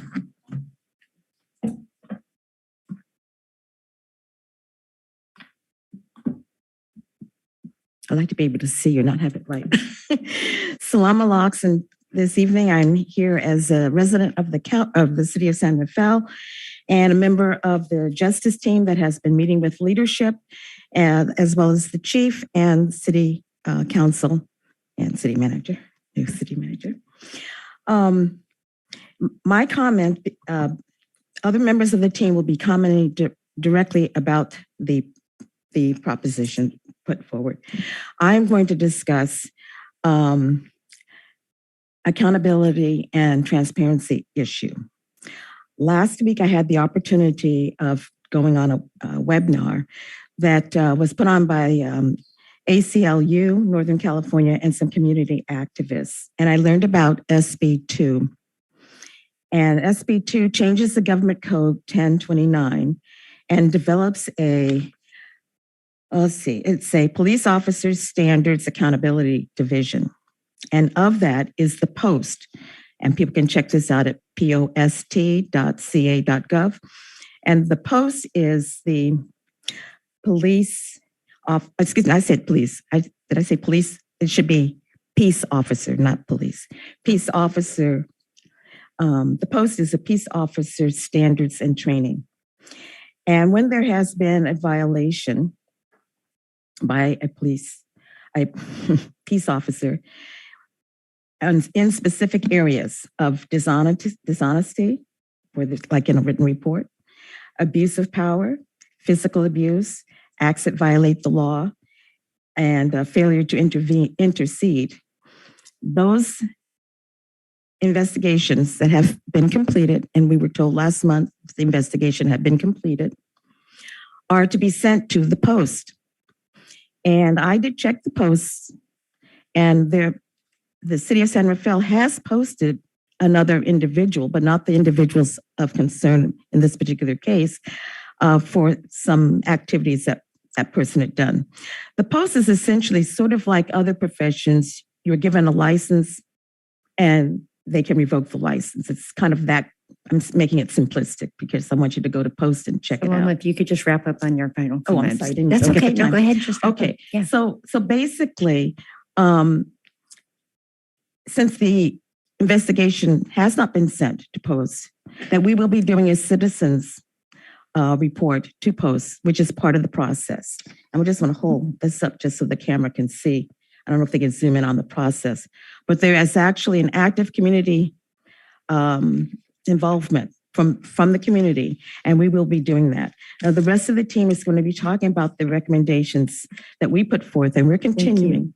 Thank you for your comments. You're right. Thank you. Thank you. Team. Mr. Lagliva, welcome. Good evening. My name is Cesar Lagleva. Have been a long-time Canal resident. Grew up there with lived experience with law enforcement. As an adult, I'm a clinical social worker, retired from the county. I'll keep this very brief and to the point. At the onset, I'd like to say that we finally received valuable, truthful, factual information about the employment status of police officers, Pasariegos and Nail. We did not get that information up until the day or about 2-3 days after our last meeting with you as a coalition of people, of residents. During that time, you all, the ones who were present there, said that you could not comment on the status, the employment status when we asked basic questions. But it only took an email by one of our members to Rob Epstein to just verify the employment status of police officers. And the real simple answer that we could have just gotten from you at our closed door meeting was to simply say, she's no longer here and he's still on paid administrative leave. That did not happen. So I want to emphasize the issue of accountability and trust, because we were operating in good faith for several months. Closed doors with you as a coalition of residents and leaders. And for us to walk away came with conviction and with purpose that the negotiations that's predicated supposedly on collaboration, partnership, and trust broke down immediately.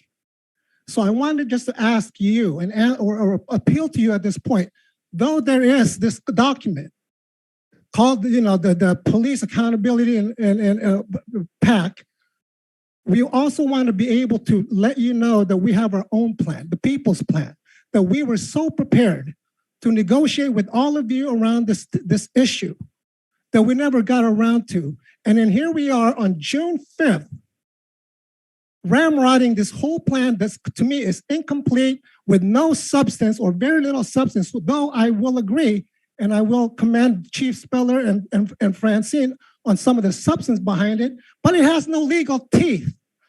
This is above and beyond just putting up an accountability and letting people know that this exists. This is about a culture and a system change. This is transformative. Thank you. And I ask you and appeal to you to consider looking at that people's plan first before making any decisions. Thank you.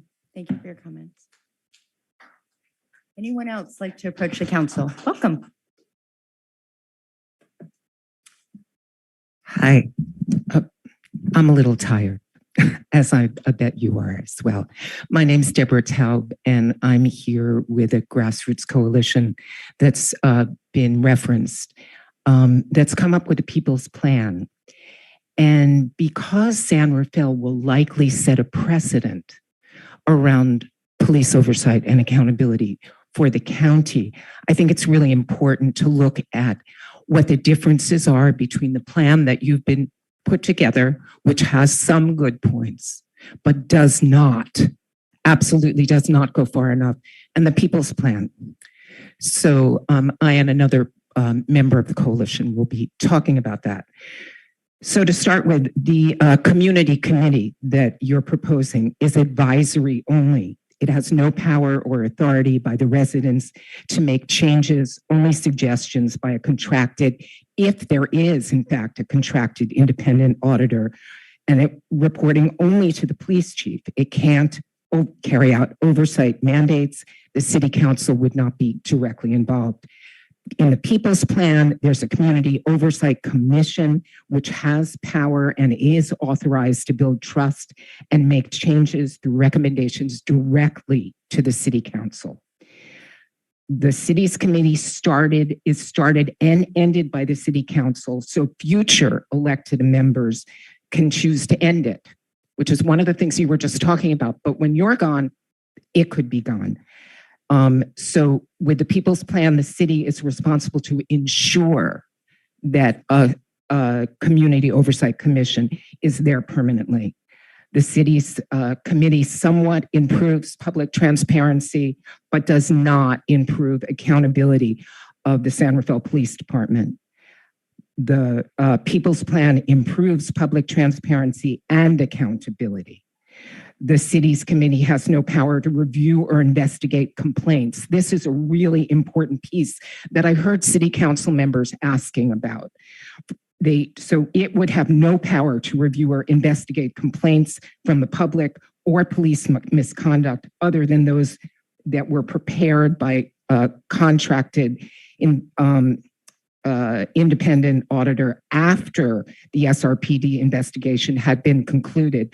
I will be done in just a moment. Okay, thank you. The city's plan has power to review and investigate, including complaints from the public and police misconduct. And just last, the city's plan doesn't prioritize people from the community that are most impacted by the problems of policing in San Rafael, and the People's Plan does. Thank you very much. Thank you, Deborah.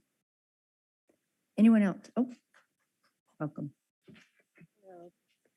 I'm also here to represent the People's Plan.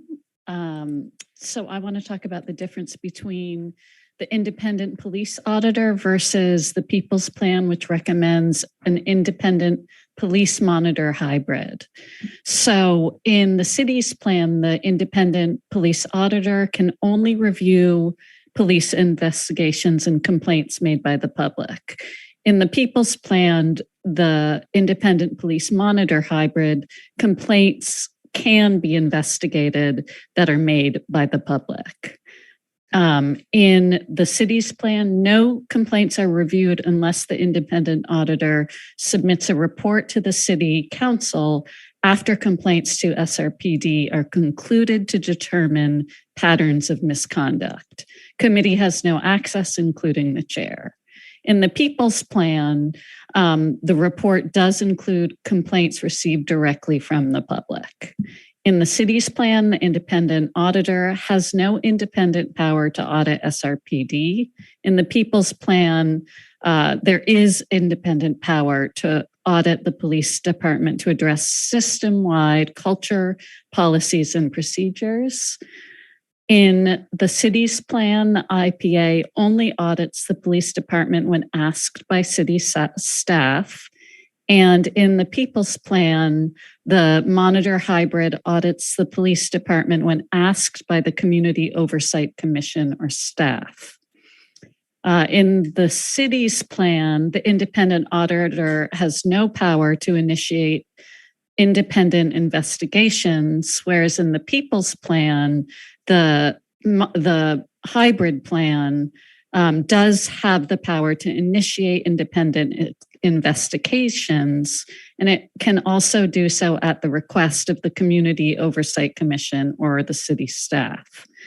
Finally, funding for the oversight staff comes from the city of San Rafael's budget, providing even more money for SRPD in the city's plan. The People's Plan requests that funding for oversight staff come from the existing San Rafael Police Department budget and does not increase the San Rafael Police Department budget. Thank you. Thank you for your comments.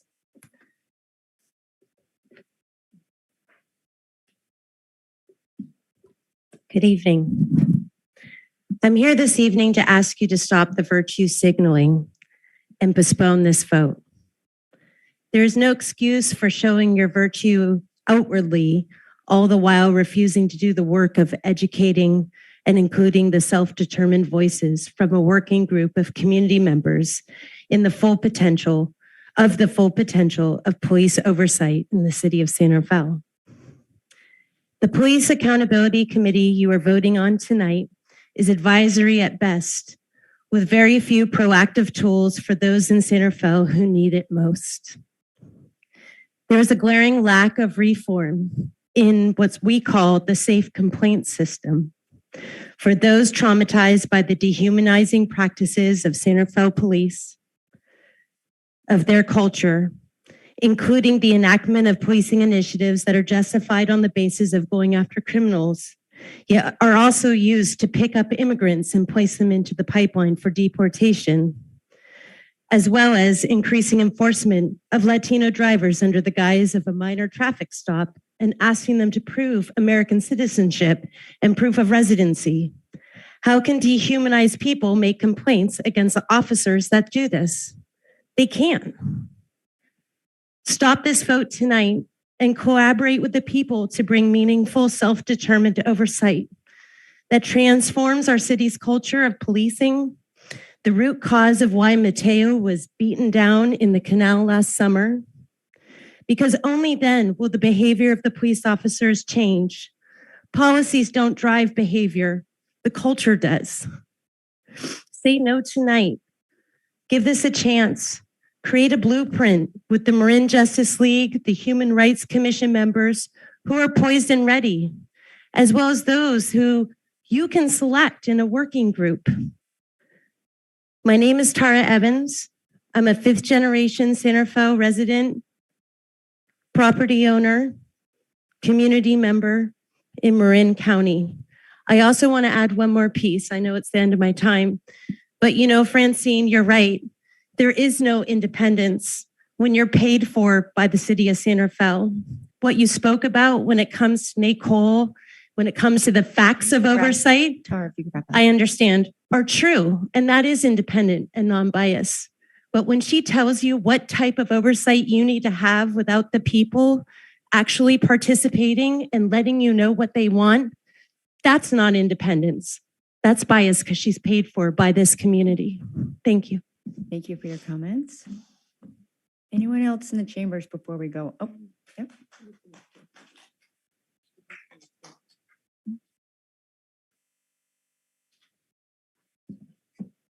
Harry, Garcelle Park. I like the police chief's recommendation. I think it opens the door to what the public people's plan is looking for, and it may be an easy segue into allowing the police to more readily feel confident in the public's ability to have an informed judgment on what are acceptable practices, not only for the police to ensure order in the public, but be able to understand the public's perception of what is being asked of them. There. Thank you for your comments.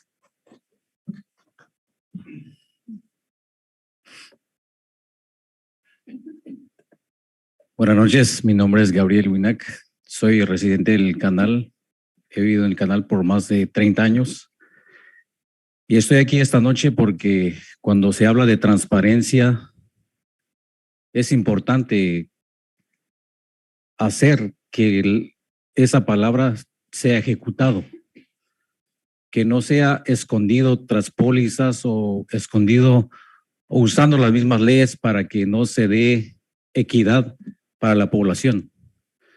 Yo creo que estamos en un país democrático donde todos merecemos que la ley nos sirva de la misma manera, que todos los grupos, no importa la raza, que sea ejecutado igual. Pero si la ley se prolonga, se usa de una manera institucional, no es funcionable. Y por eso queremos que nos escuchen, que tomen en cuenta esa proposición que estamos haciendo. Muchas gracias. Thank you, Gabrielle.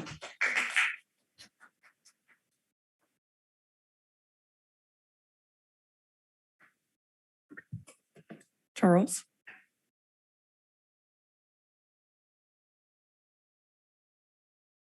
Charles here. Yeah, apologies. There was an audio issue with me. I was not able to catch most of his comment.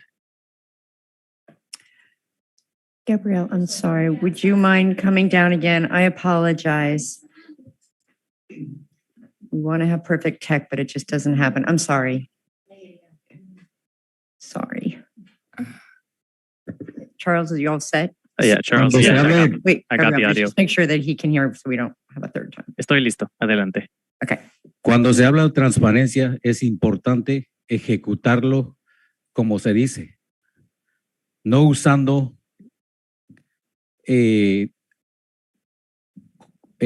no usando demagogias para salirse con la suya institucionalmente, pero pienso de que es importante cuando se habla de ejecutar la ley igualmente, no importa quiénes son los grupos alrededor de una sociedad, se tiene que ejecutar por igual.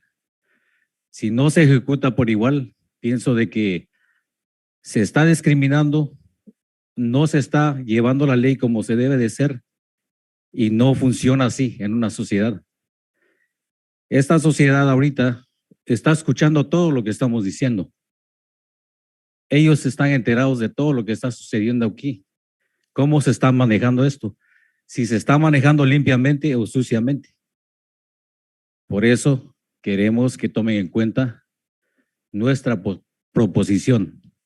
Sabemos que han delatado mucho este proceso en vez de darnos respuestas concretas desde el inicio. Necesitamos que tomen seriedad y que nos apoyen en esto. Nosotros hemos sido una comunidad marginado, golpeado de muchas maneras, en términos de vivienda, salud, educación y otras cosas más. Gracias. Thank you, Gabrielle. Sorry about that. Hold on, sir.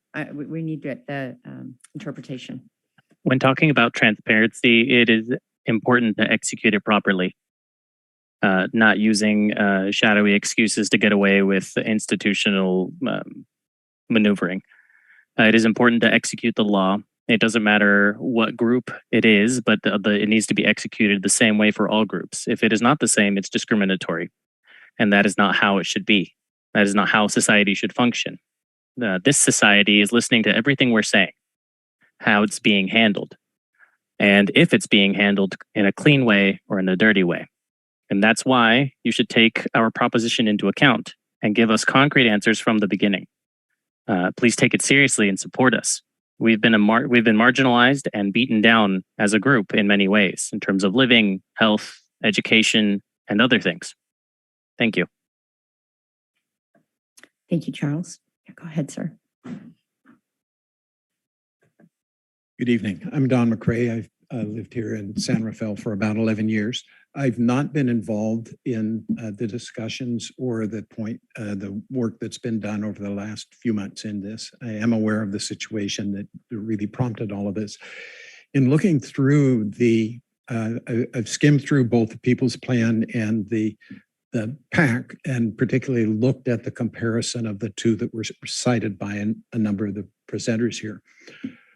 In summary, what strikes me is that the PAC is not sufficiently independent of the police department and of the city council. The People's Plan is. And so what I think is important is to look at how to take the best points of both of these, but put something together that really provides an independent board that is more than just advisory that can be taken or not, that is there, is structured in such a way that it has strong influence with the city council, which is where the decisions and what's done, the changes, et cetera, lie.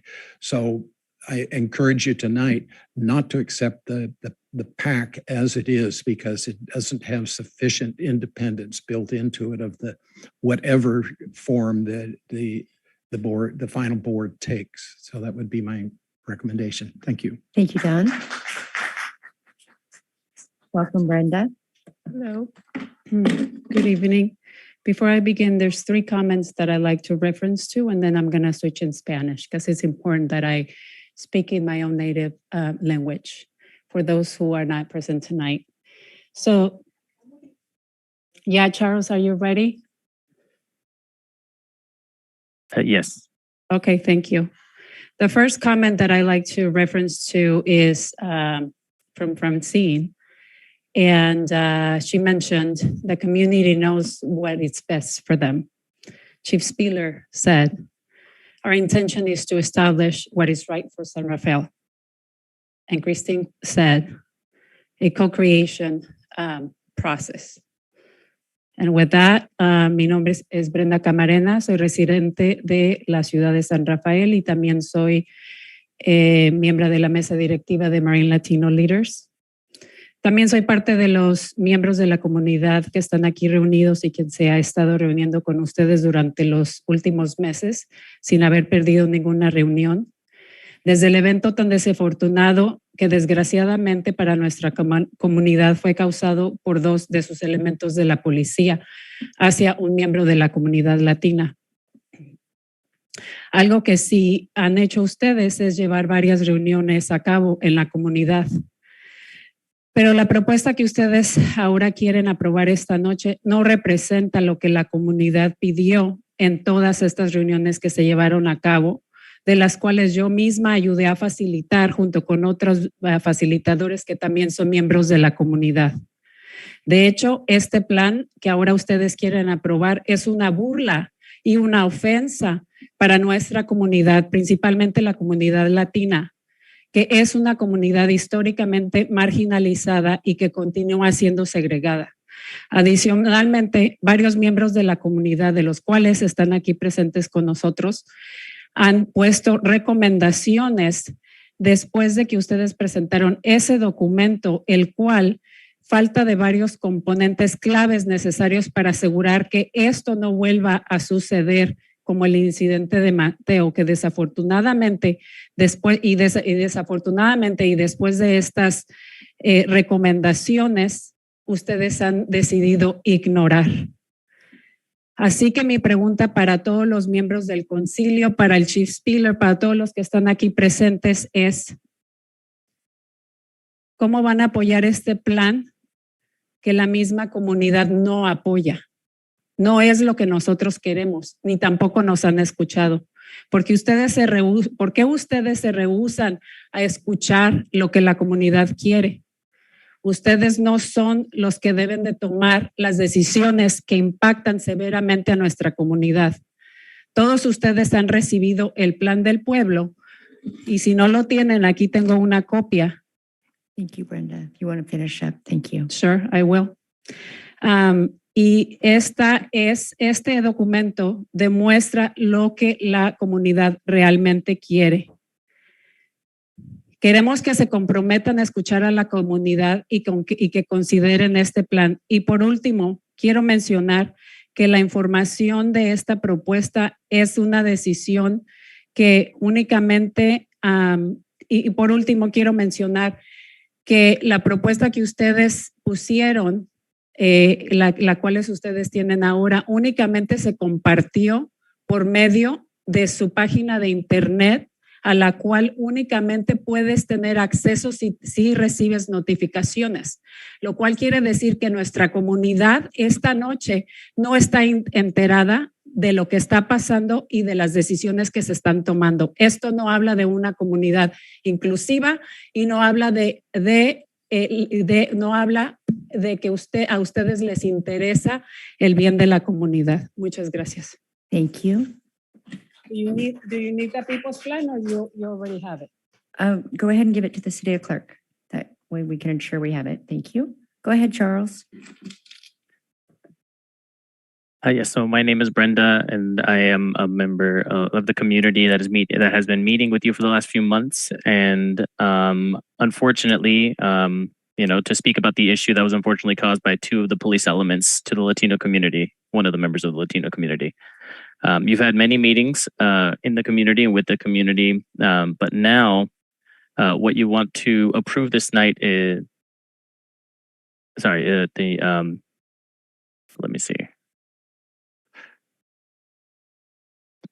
What you want to approve this night is not indicative of what happened. I helped facilitate the conversations with members of the community, and this plan that you want to approve is more of a joke. It's an offense, an affront to the Latino community, the community that remains marginalized and segregated.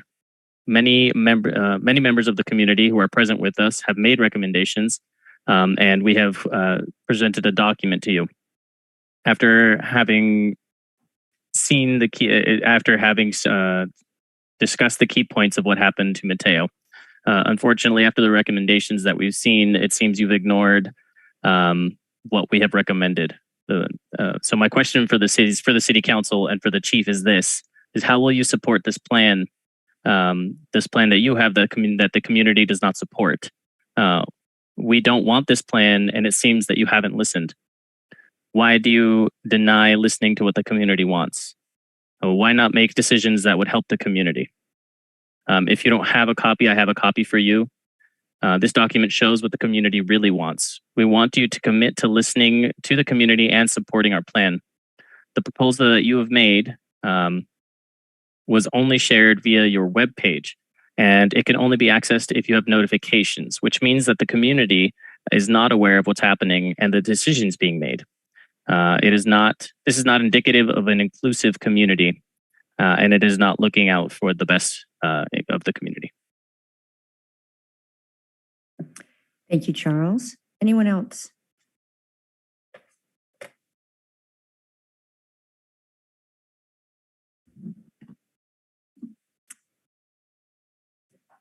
It's interesting to hear the passion of the speakers from Marin Justice League.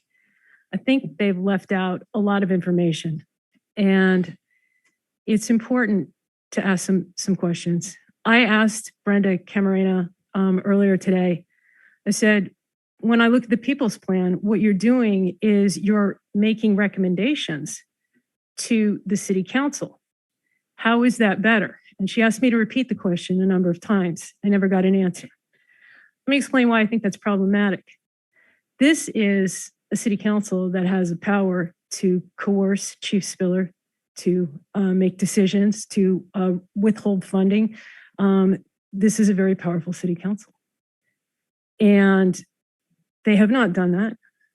In fact, in this last year, I saw this city council award $1 million in overtime funding to the San Rafael Police Department. While I think that these people are very passionate in their opinions that their People's Plan is better, they're not really addressing how it falls into the same problems as other oversight groups. And this is consistent because you see overlap between this Marin Justice League and the very dysfunctional Sheriff Civilian Oversight Working Group, some of the same individuals. And they have repeatedly been unaccountable when we have asked for information about processes. They made me CPRA videos. I only got 4 videos out of 12. And when you watch those videos, and I recommend you watch those videos, they're shocking. They admit that they failed. The NACOL rep is saying, you guys haven't created anything that's creating any pressure on the police. These aren't, they're bad reforms. So, and if I could just have 10 more seconds, I'd like to point out some pretty obvious conflicts of interest. A lot of people, Marin Justice League, are involved and have been involved with Multicultural Center of Marin, which just got $262,000 from the probation department. more than $262,000 last January. That's a conflict of interest. And what you're seeing is an encroachment of law enforcement into nonprofits. There's a lot of money to be made on civilian oversight. So ask questions, ask for receipts, and people will get passionate and tell you that, this is the way to go. But ask real questions. Is this a better plan? And in the end, we need to look at why civilian oversight keeps failing, because it's failed in every city. Thank you. Thank you for your comments. Anyone else in the chambers? Not seeing anyone else? Anyone online like to comment on it? Oh, hold on one moment. Hello, my name is Malaya Gibson. I'm 23 years old and a resident of Novato, California. So Novato is very familiar to me, just as familiar as San Rafael, and as much as home as San Rafael is. If you're going to implement something with the community, you need the community's hand.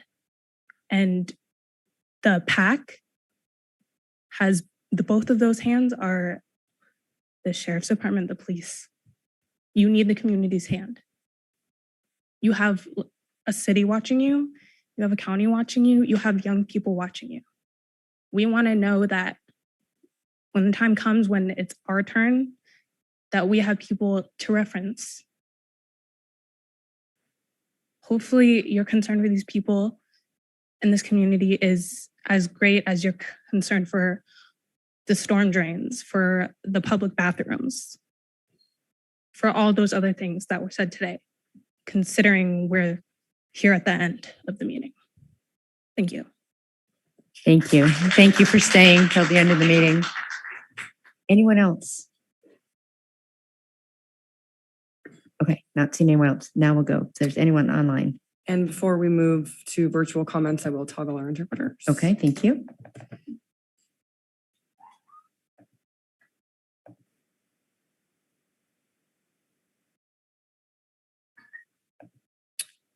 Okay, we do have about 6 hands raised.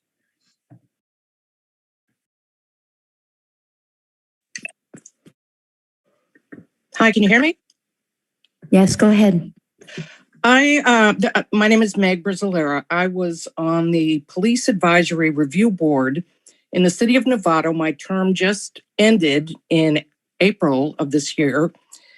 And I discovered during those 2 years that the commission that I was on had absolutely no power. It was totally controlled. Even the agendas were controlled by the city manager. We never saw complaints. We never reviewed complaints.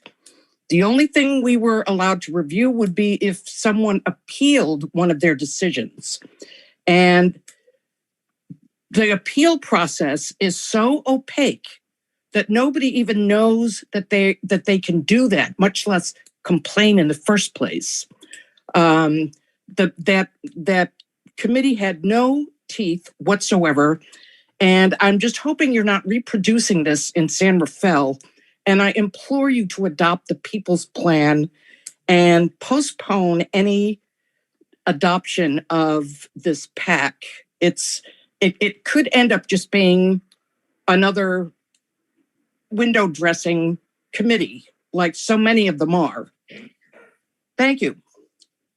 Thank you for your comments.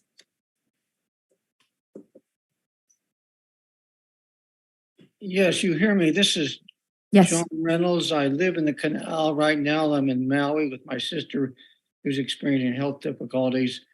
It's hard for me to connect. I really am part of San Rafael and the canal and the whole Marin County, and I'm really concerned about people needs to have their voices heard. The Voces de Canal, the Mujeres de Canal need to be heard. This group here that has presented the point of the People's Plan need to be heard. We need to hear and represent what is said in the People's Plan, a modicum of independence. I do appreciate the chief accepting doing some kind of advisory and accountability committee and populating that with people that have been experienced with policing are being part of policing, but also independent voices, particularly voices from the canal and Latino voices. Other people of color voices need to be on that committee so that we really represent what the people experience and begin to build trust among the people on the committee, but also begin to have a voice that can be strong to influence the city council, to influence the police, to take actions.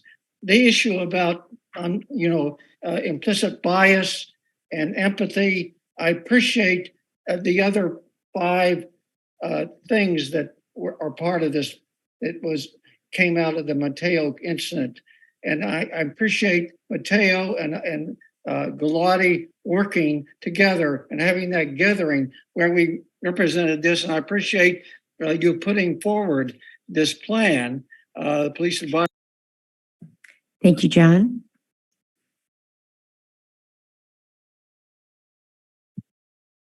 Hi, am I on? Yes, go ahead. Okay, hi. I'm so happy to hear from Gabrielle and Brenda. I've been living here in Marin for 45 years. And a lot of times, the Latinos are the backbone of Marin. And there's anything from 36 to 40,000 Latinos. And a lot of times, just for the fact that they don't know English, or it's marginalized, or it's not as good as anybody else's, people tend to take advantage of them. And so you have organizations, you have committees that they say represent them, but they don't represent them at all. They just represent themselves. They want to put it on their resumes. They want to pad themselves and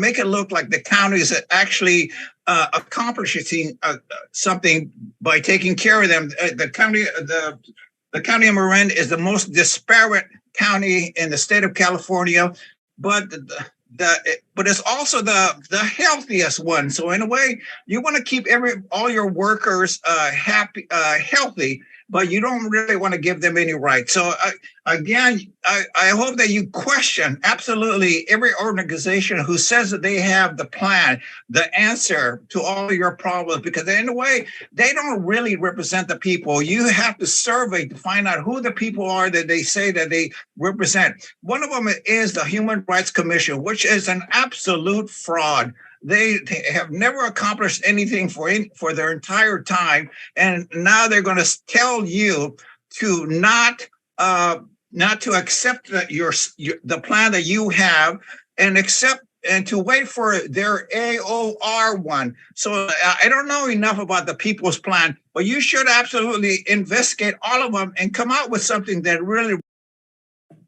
Thank you for your comments.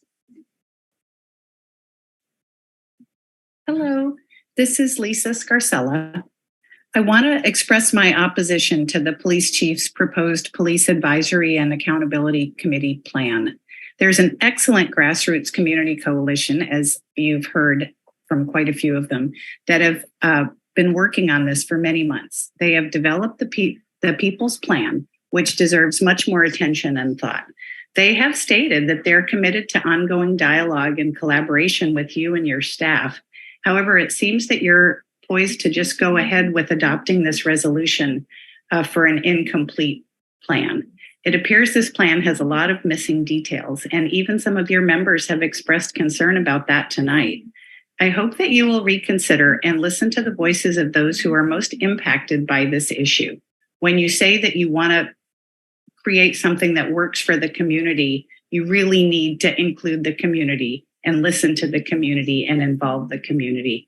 Please decide to vote no tonight on the Chief's plan. Let's wait. Let's all keep listening to each other and come up with a more detailed, better plan that works for everyone. Thank you. Thank you for your comments.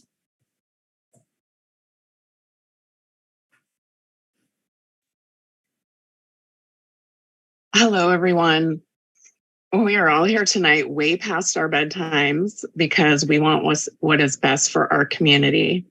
In conversations with the city, people were clear that healing cannot begin until justice is served, and justice has not been served for Mateo and others who have been harmed. We have begun conversations and there has been progress, but we're not there yet. You need to keep listening. We need to wait. Let's look at Novato's PARB, as was talked about earlier. It's a performative group to check boxes and advise that has no authority to make changes that will positively impact our community. We do not want to replicate this mistake in San Rafael. One of the goals is also problematic around increasing diversity in the workforce. Daisy did this, and look what happened. It's a culture problem, and this is the same culture that's leading the development of the current plan, rather than the community voice, which needs to be centered and is centered in the people's plan. As long as the solutions are rooted in the problematic system that they were created in, they will continue to perpetuate oppression and bad outcomes for the people we love in our community. Please do not vote tonight. Please take more time to incorporate the accountability and transparency that you say you are committed to into the oversight mechanism. Thank you. Thank you for your comments.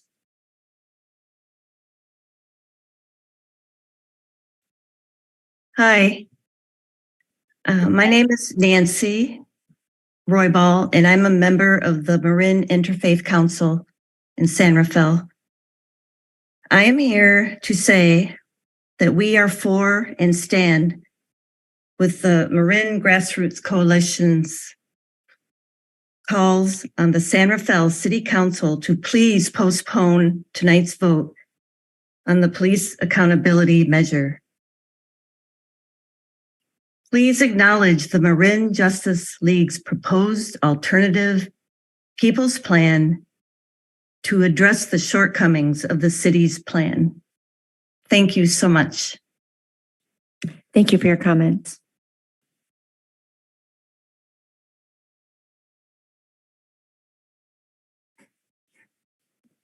Hello? Yes, go ahead. Yes, good evening. It fills me. My name is Emilio Pineda. I have had participated many times in meetings with City Council and Chief Spiller. And I have always questioned their motives because apparently it seems as they're failing what the call for deposition is. In this case, we must support the advancement of all people and the protection and safety and security of all. If you, by any chance, consider passing Chief Spiller's proposition along with the City Council, at that point you will be failing any oath of office that you have taken. You are taking everything backwards. If you choose to go your route, you cannot silence the people. This is a democracy. And your jobs are not there forever. As easy as you got them, in that very same way, you can be fired.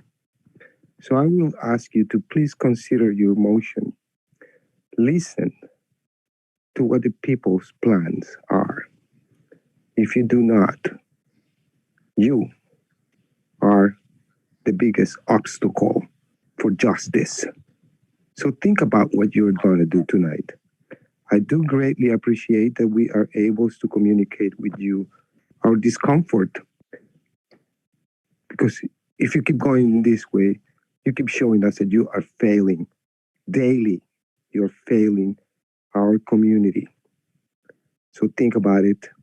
I see no other hands raised, and I'll give everyone a moment. Thank you, Emilio, for your comments. I see no further public comment.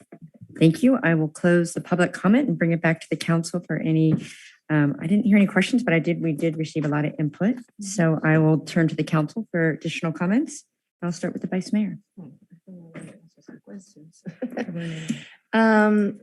So the way that I see this plan is that it's been almost like a year And we've been working really hard and very committed, sometimes like weekly. We've been working for a long time with the coalition.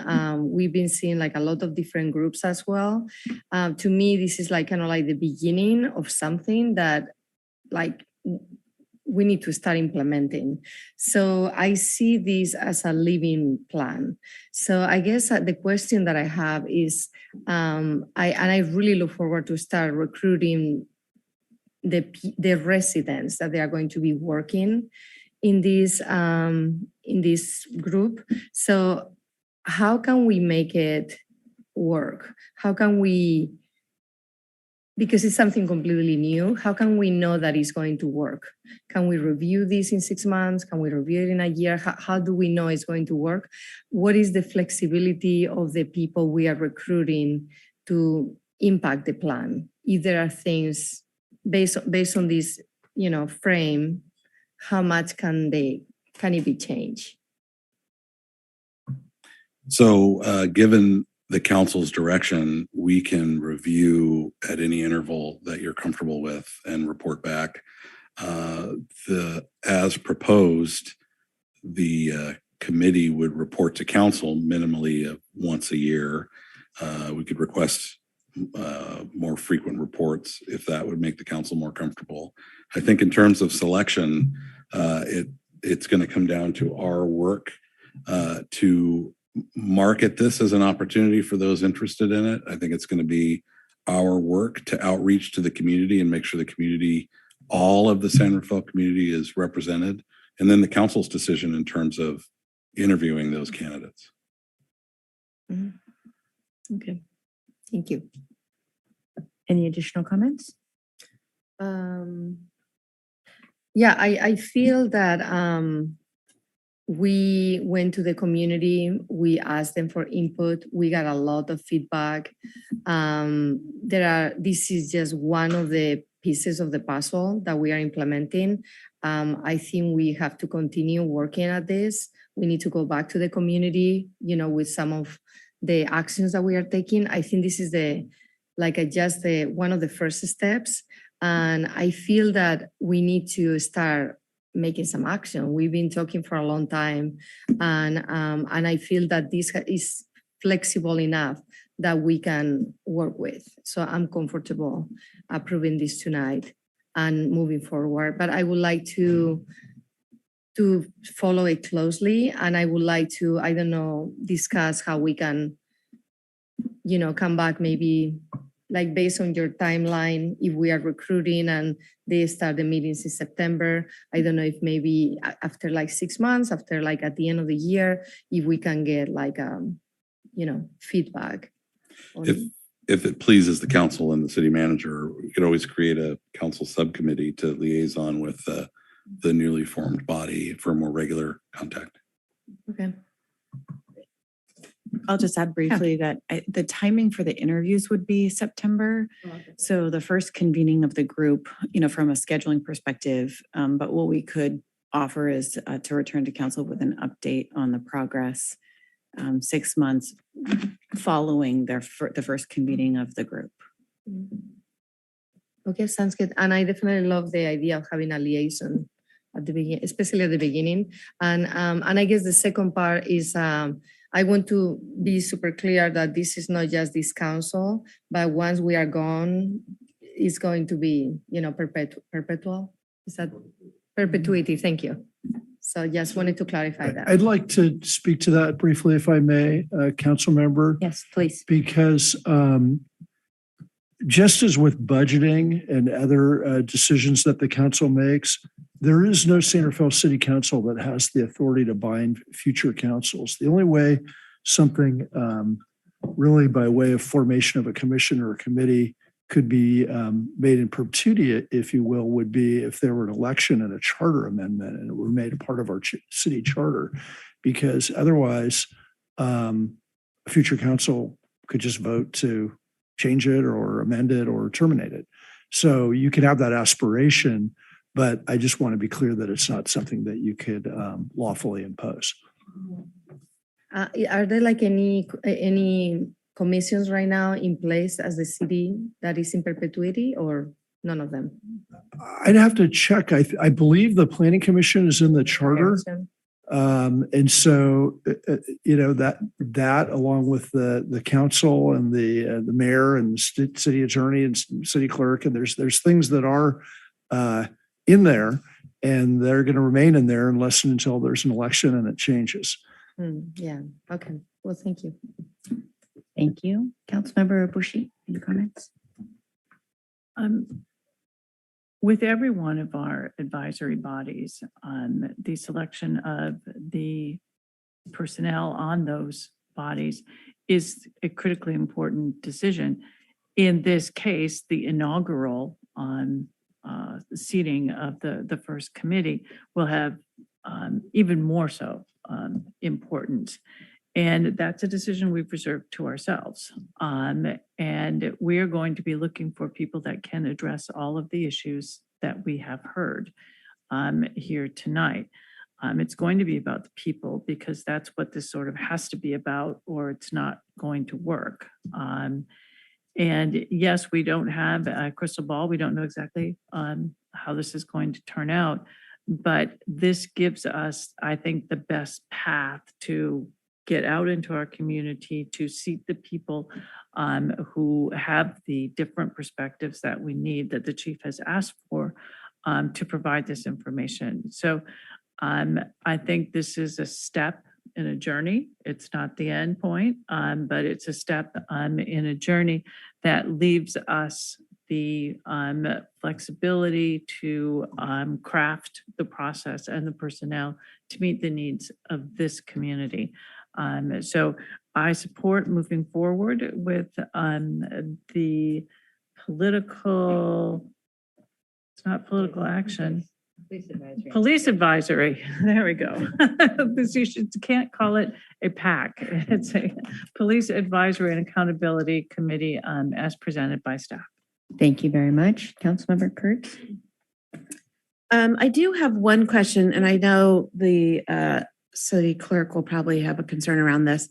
Because this is a new committee, is it possible to look at this from a not a 4-year term for the initial? Is there some language we could put in so it's not necessarily 4 years for the first group? Because I have a feeling there's going to be a burden churn. Yeah, typically depending on the amount of members, they start with a new established committee, a staggered term. So some members will be 2 years, some will be 4 years. So, and then ultimately the city council would appoint based on experience of each applicant of whether they would go 2 years or 4 years.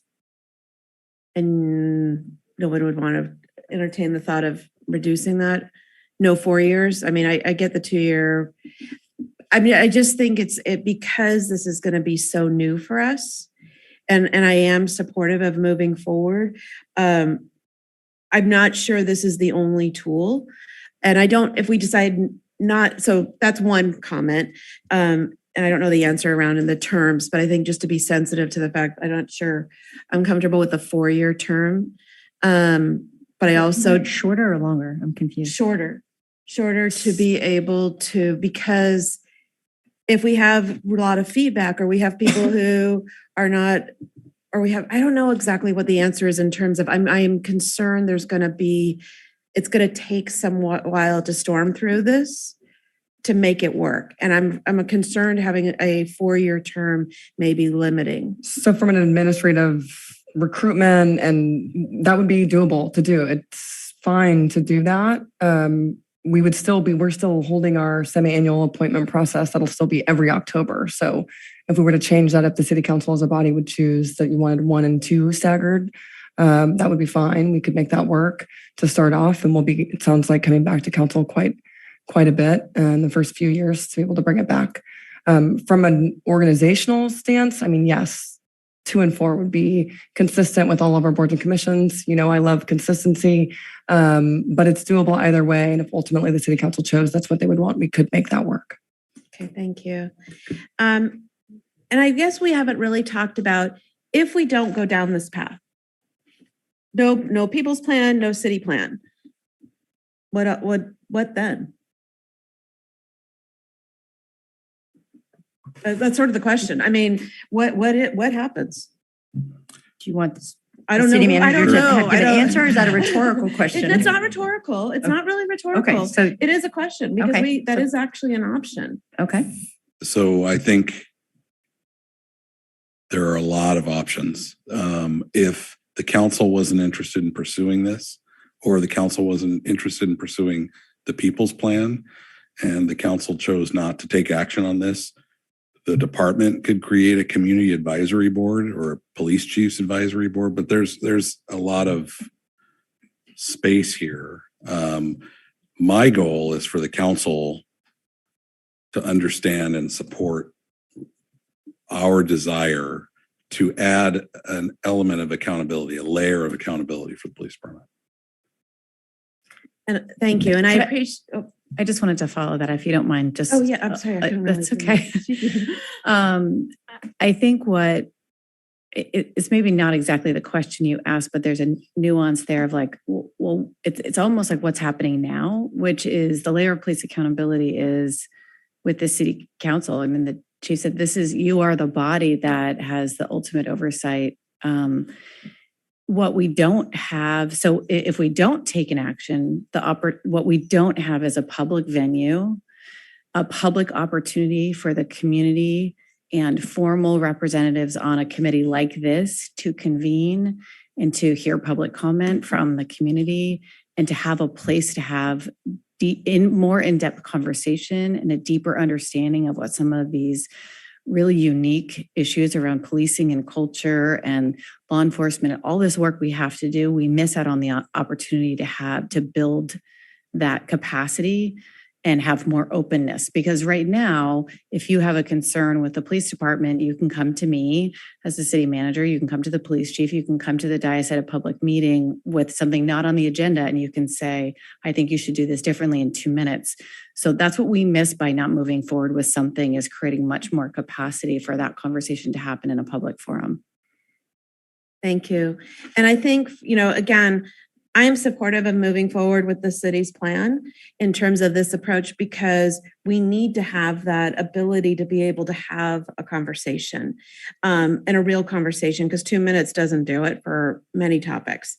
And so I think that, as we go forward, really this resolution is approving a committee and recruiting a committee. It doesn't take in, I think the opportunity to craft and design and co-create what it's going to be is up to the group.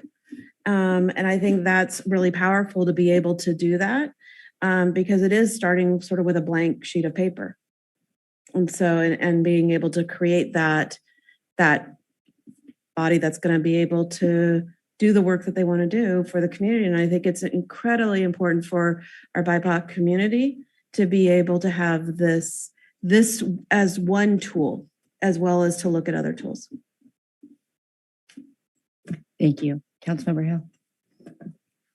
Thank you. And thank you, Chief, and thank you, Francine, again, for investing time, as well as Vice Mayor Jorans Galati and Mayor Kate, and all staff, including now City Manager Alilovich, for engaging. And thank you to the community for making sure that your voice is heard. It is important for us to acknowledge that in the history of policing in this country, that the experience of uneven justice and injustice has been experienced by many folks. Many folks have been in underserved communities, and disenfranchised folks experience policing in a different way historically. That's important to acknowledge. I had the privilege to be able to work side by side in the city and county of San Francisco with the Department of Police Accountability starting in 2018.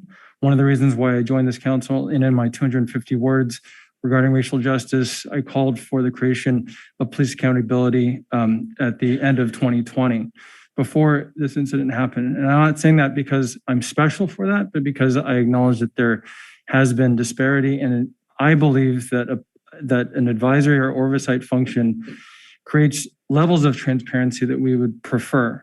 I will also say that when we examine the city and county of San Francisco, it remains a frustration even for the police commission, that there is data and information that is not afforded them because of our current laws.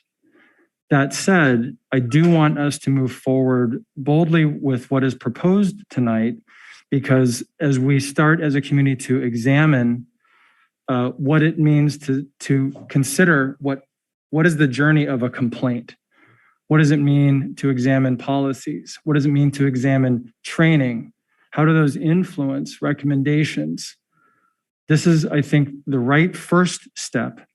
And the bylaws have not been written yet.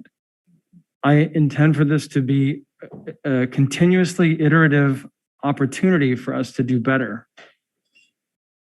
I remain frustrated with the laws as they are because I think that they inhibit our ability to be as transparent as we want. And I think it also disables our police officers from being the best that they can be with this amount of opacity that we currently live.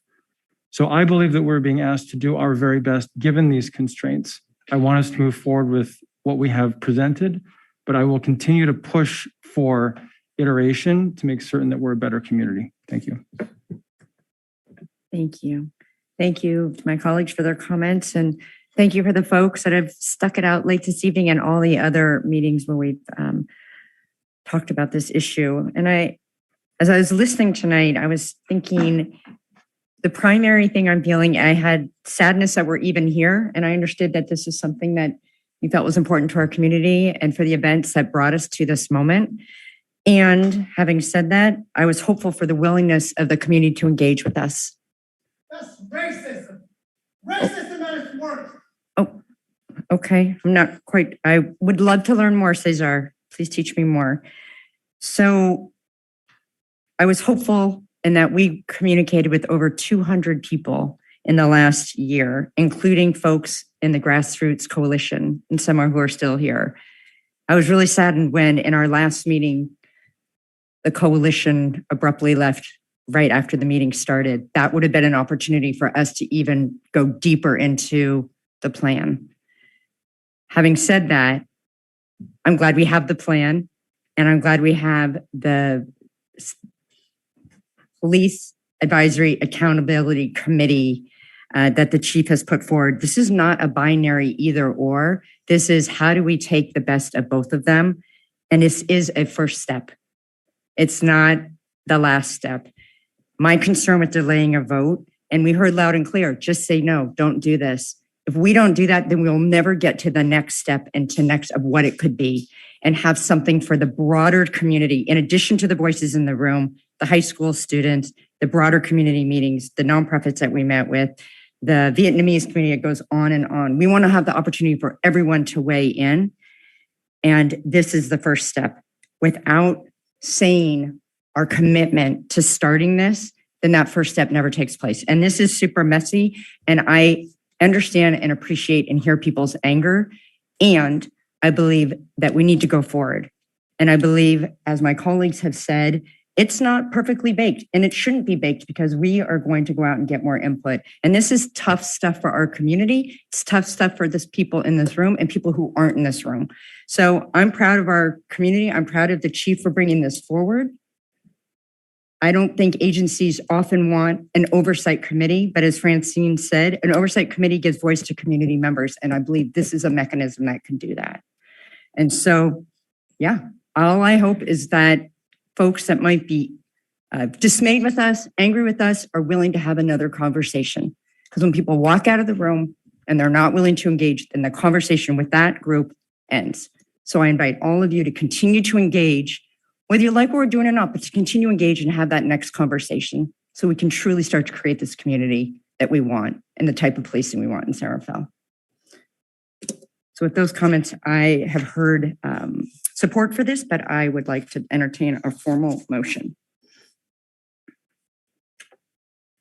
Is there a motion? I will make a motion to approve the resolution establishing the City of San Rafael Police Advisory and Accountability Committee. Second. Moved and seconded. Roll call, please. Councilmember Bushy. Aye. Councilmember Hill. Aye. Councilmember Kurtz. Aye. Vice Mayor Yaden-Scolati. Aye. Mayor Kate. Aye. That motion carries 5-0. Thank you all. It was a late night Appreciate everyone who stuck it out till 11:20. We don't have anything from the successor agency. This meeting is adjourned.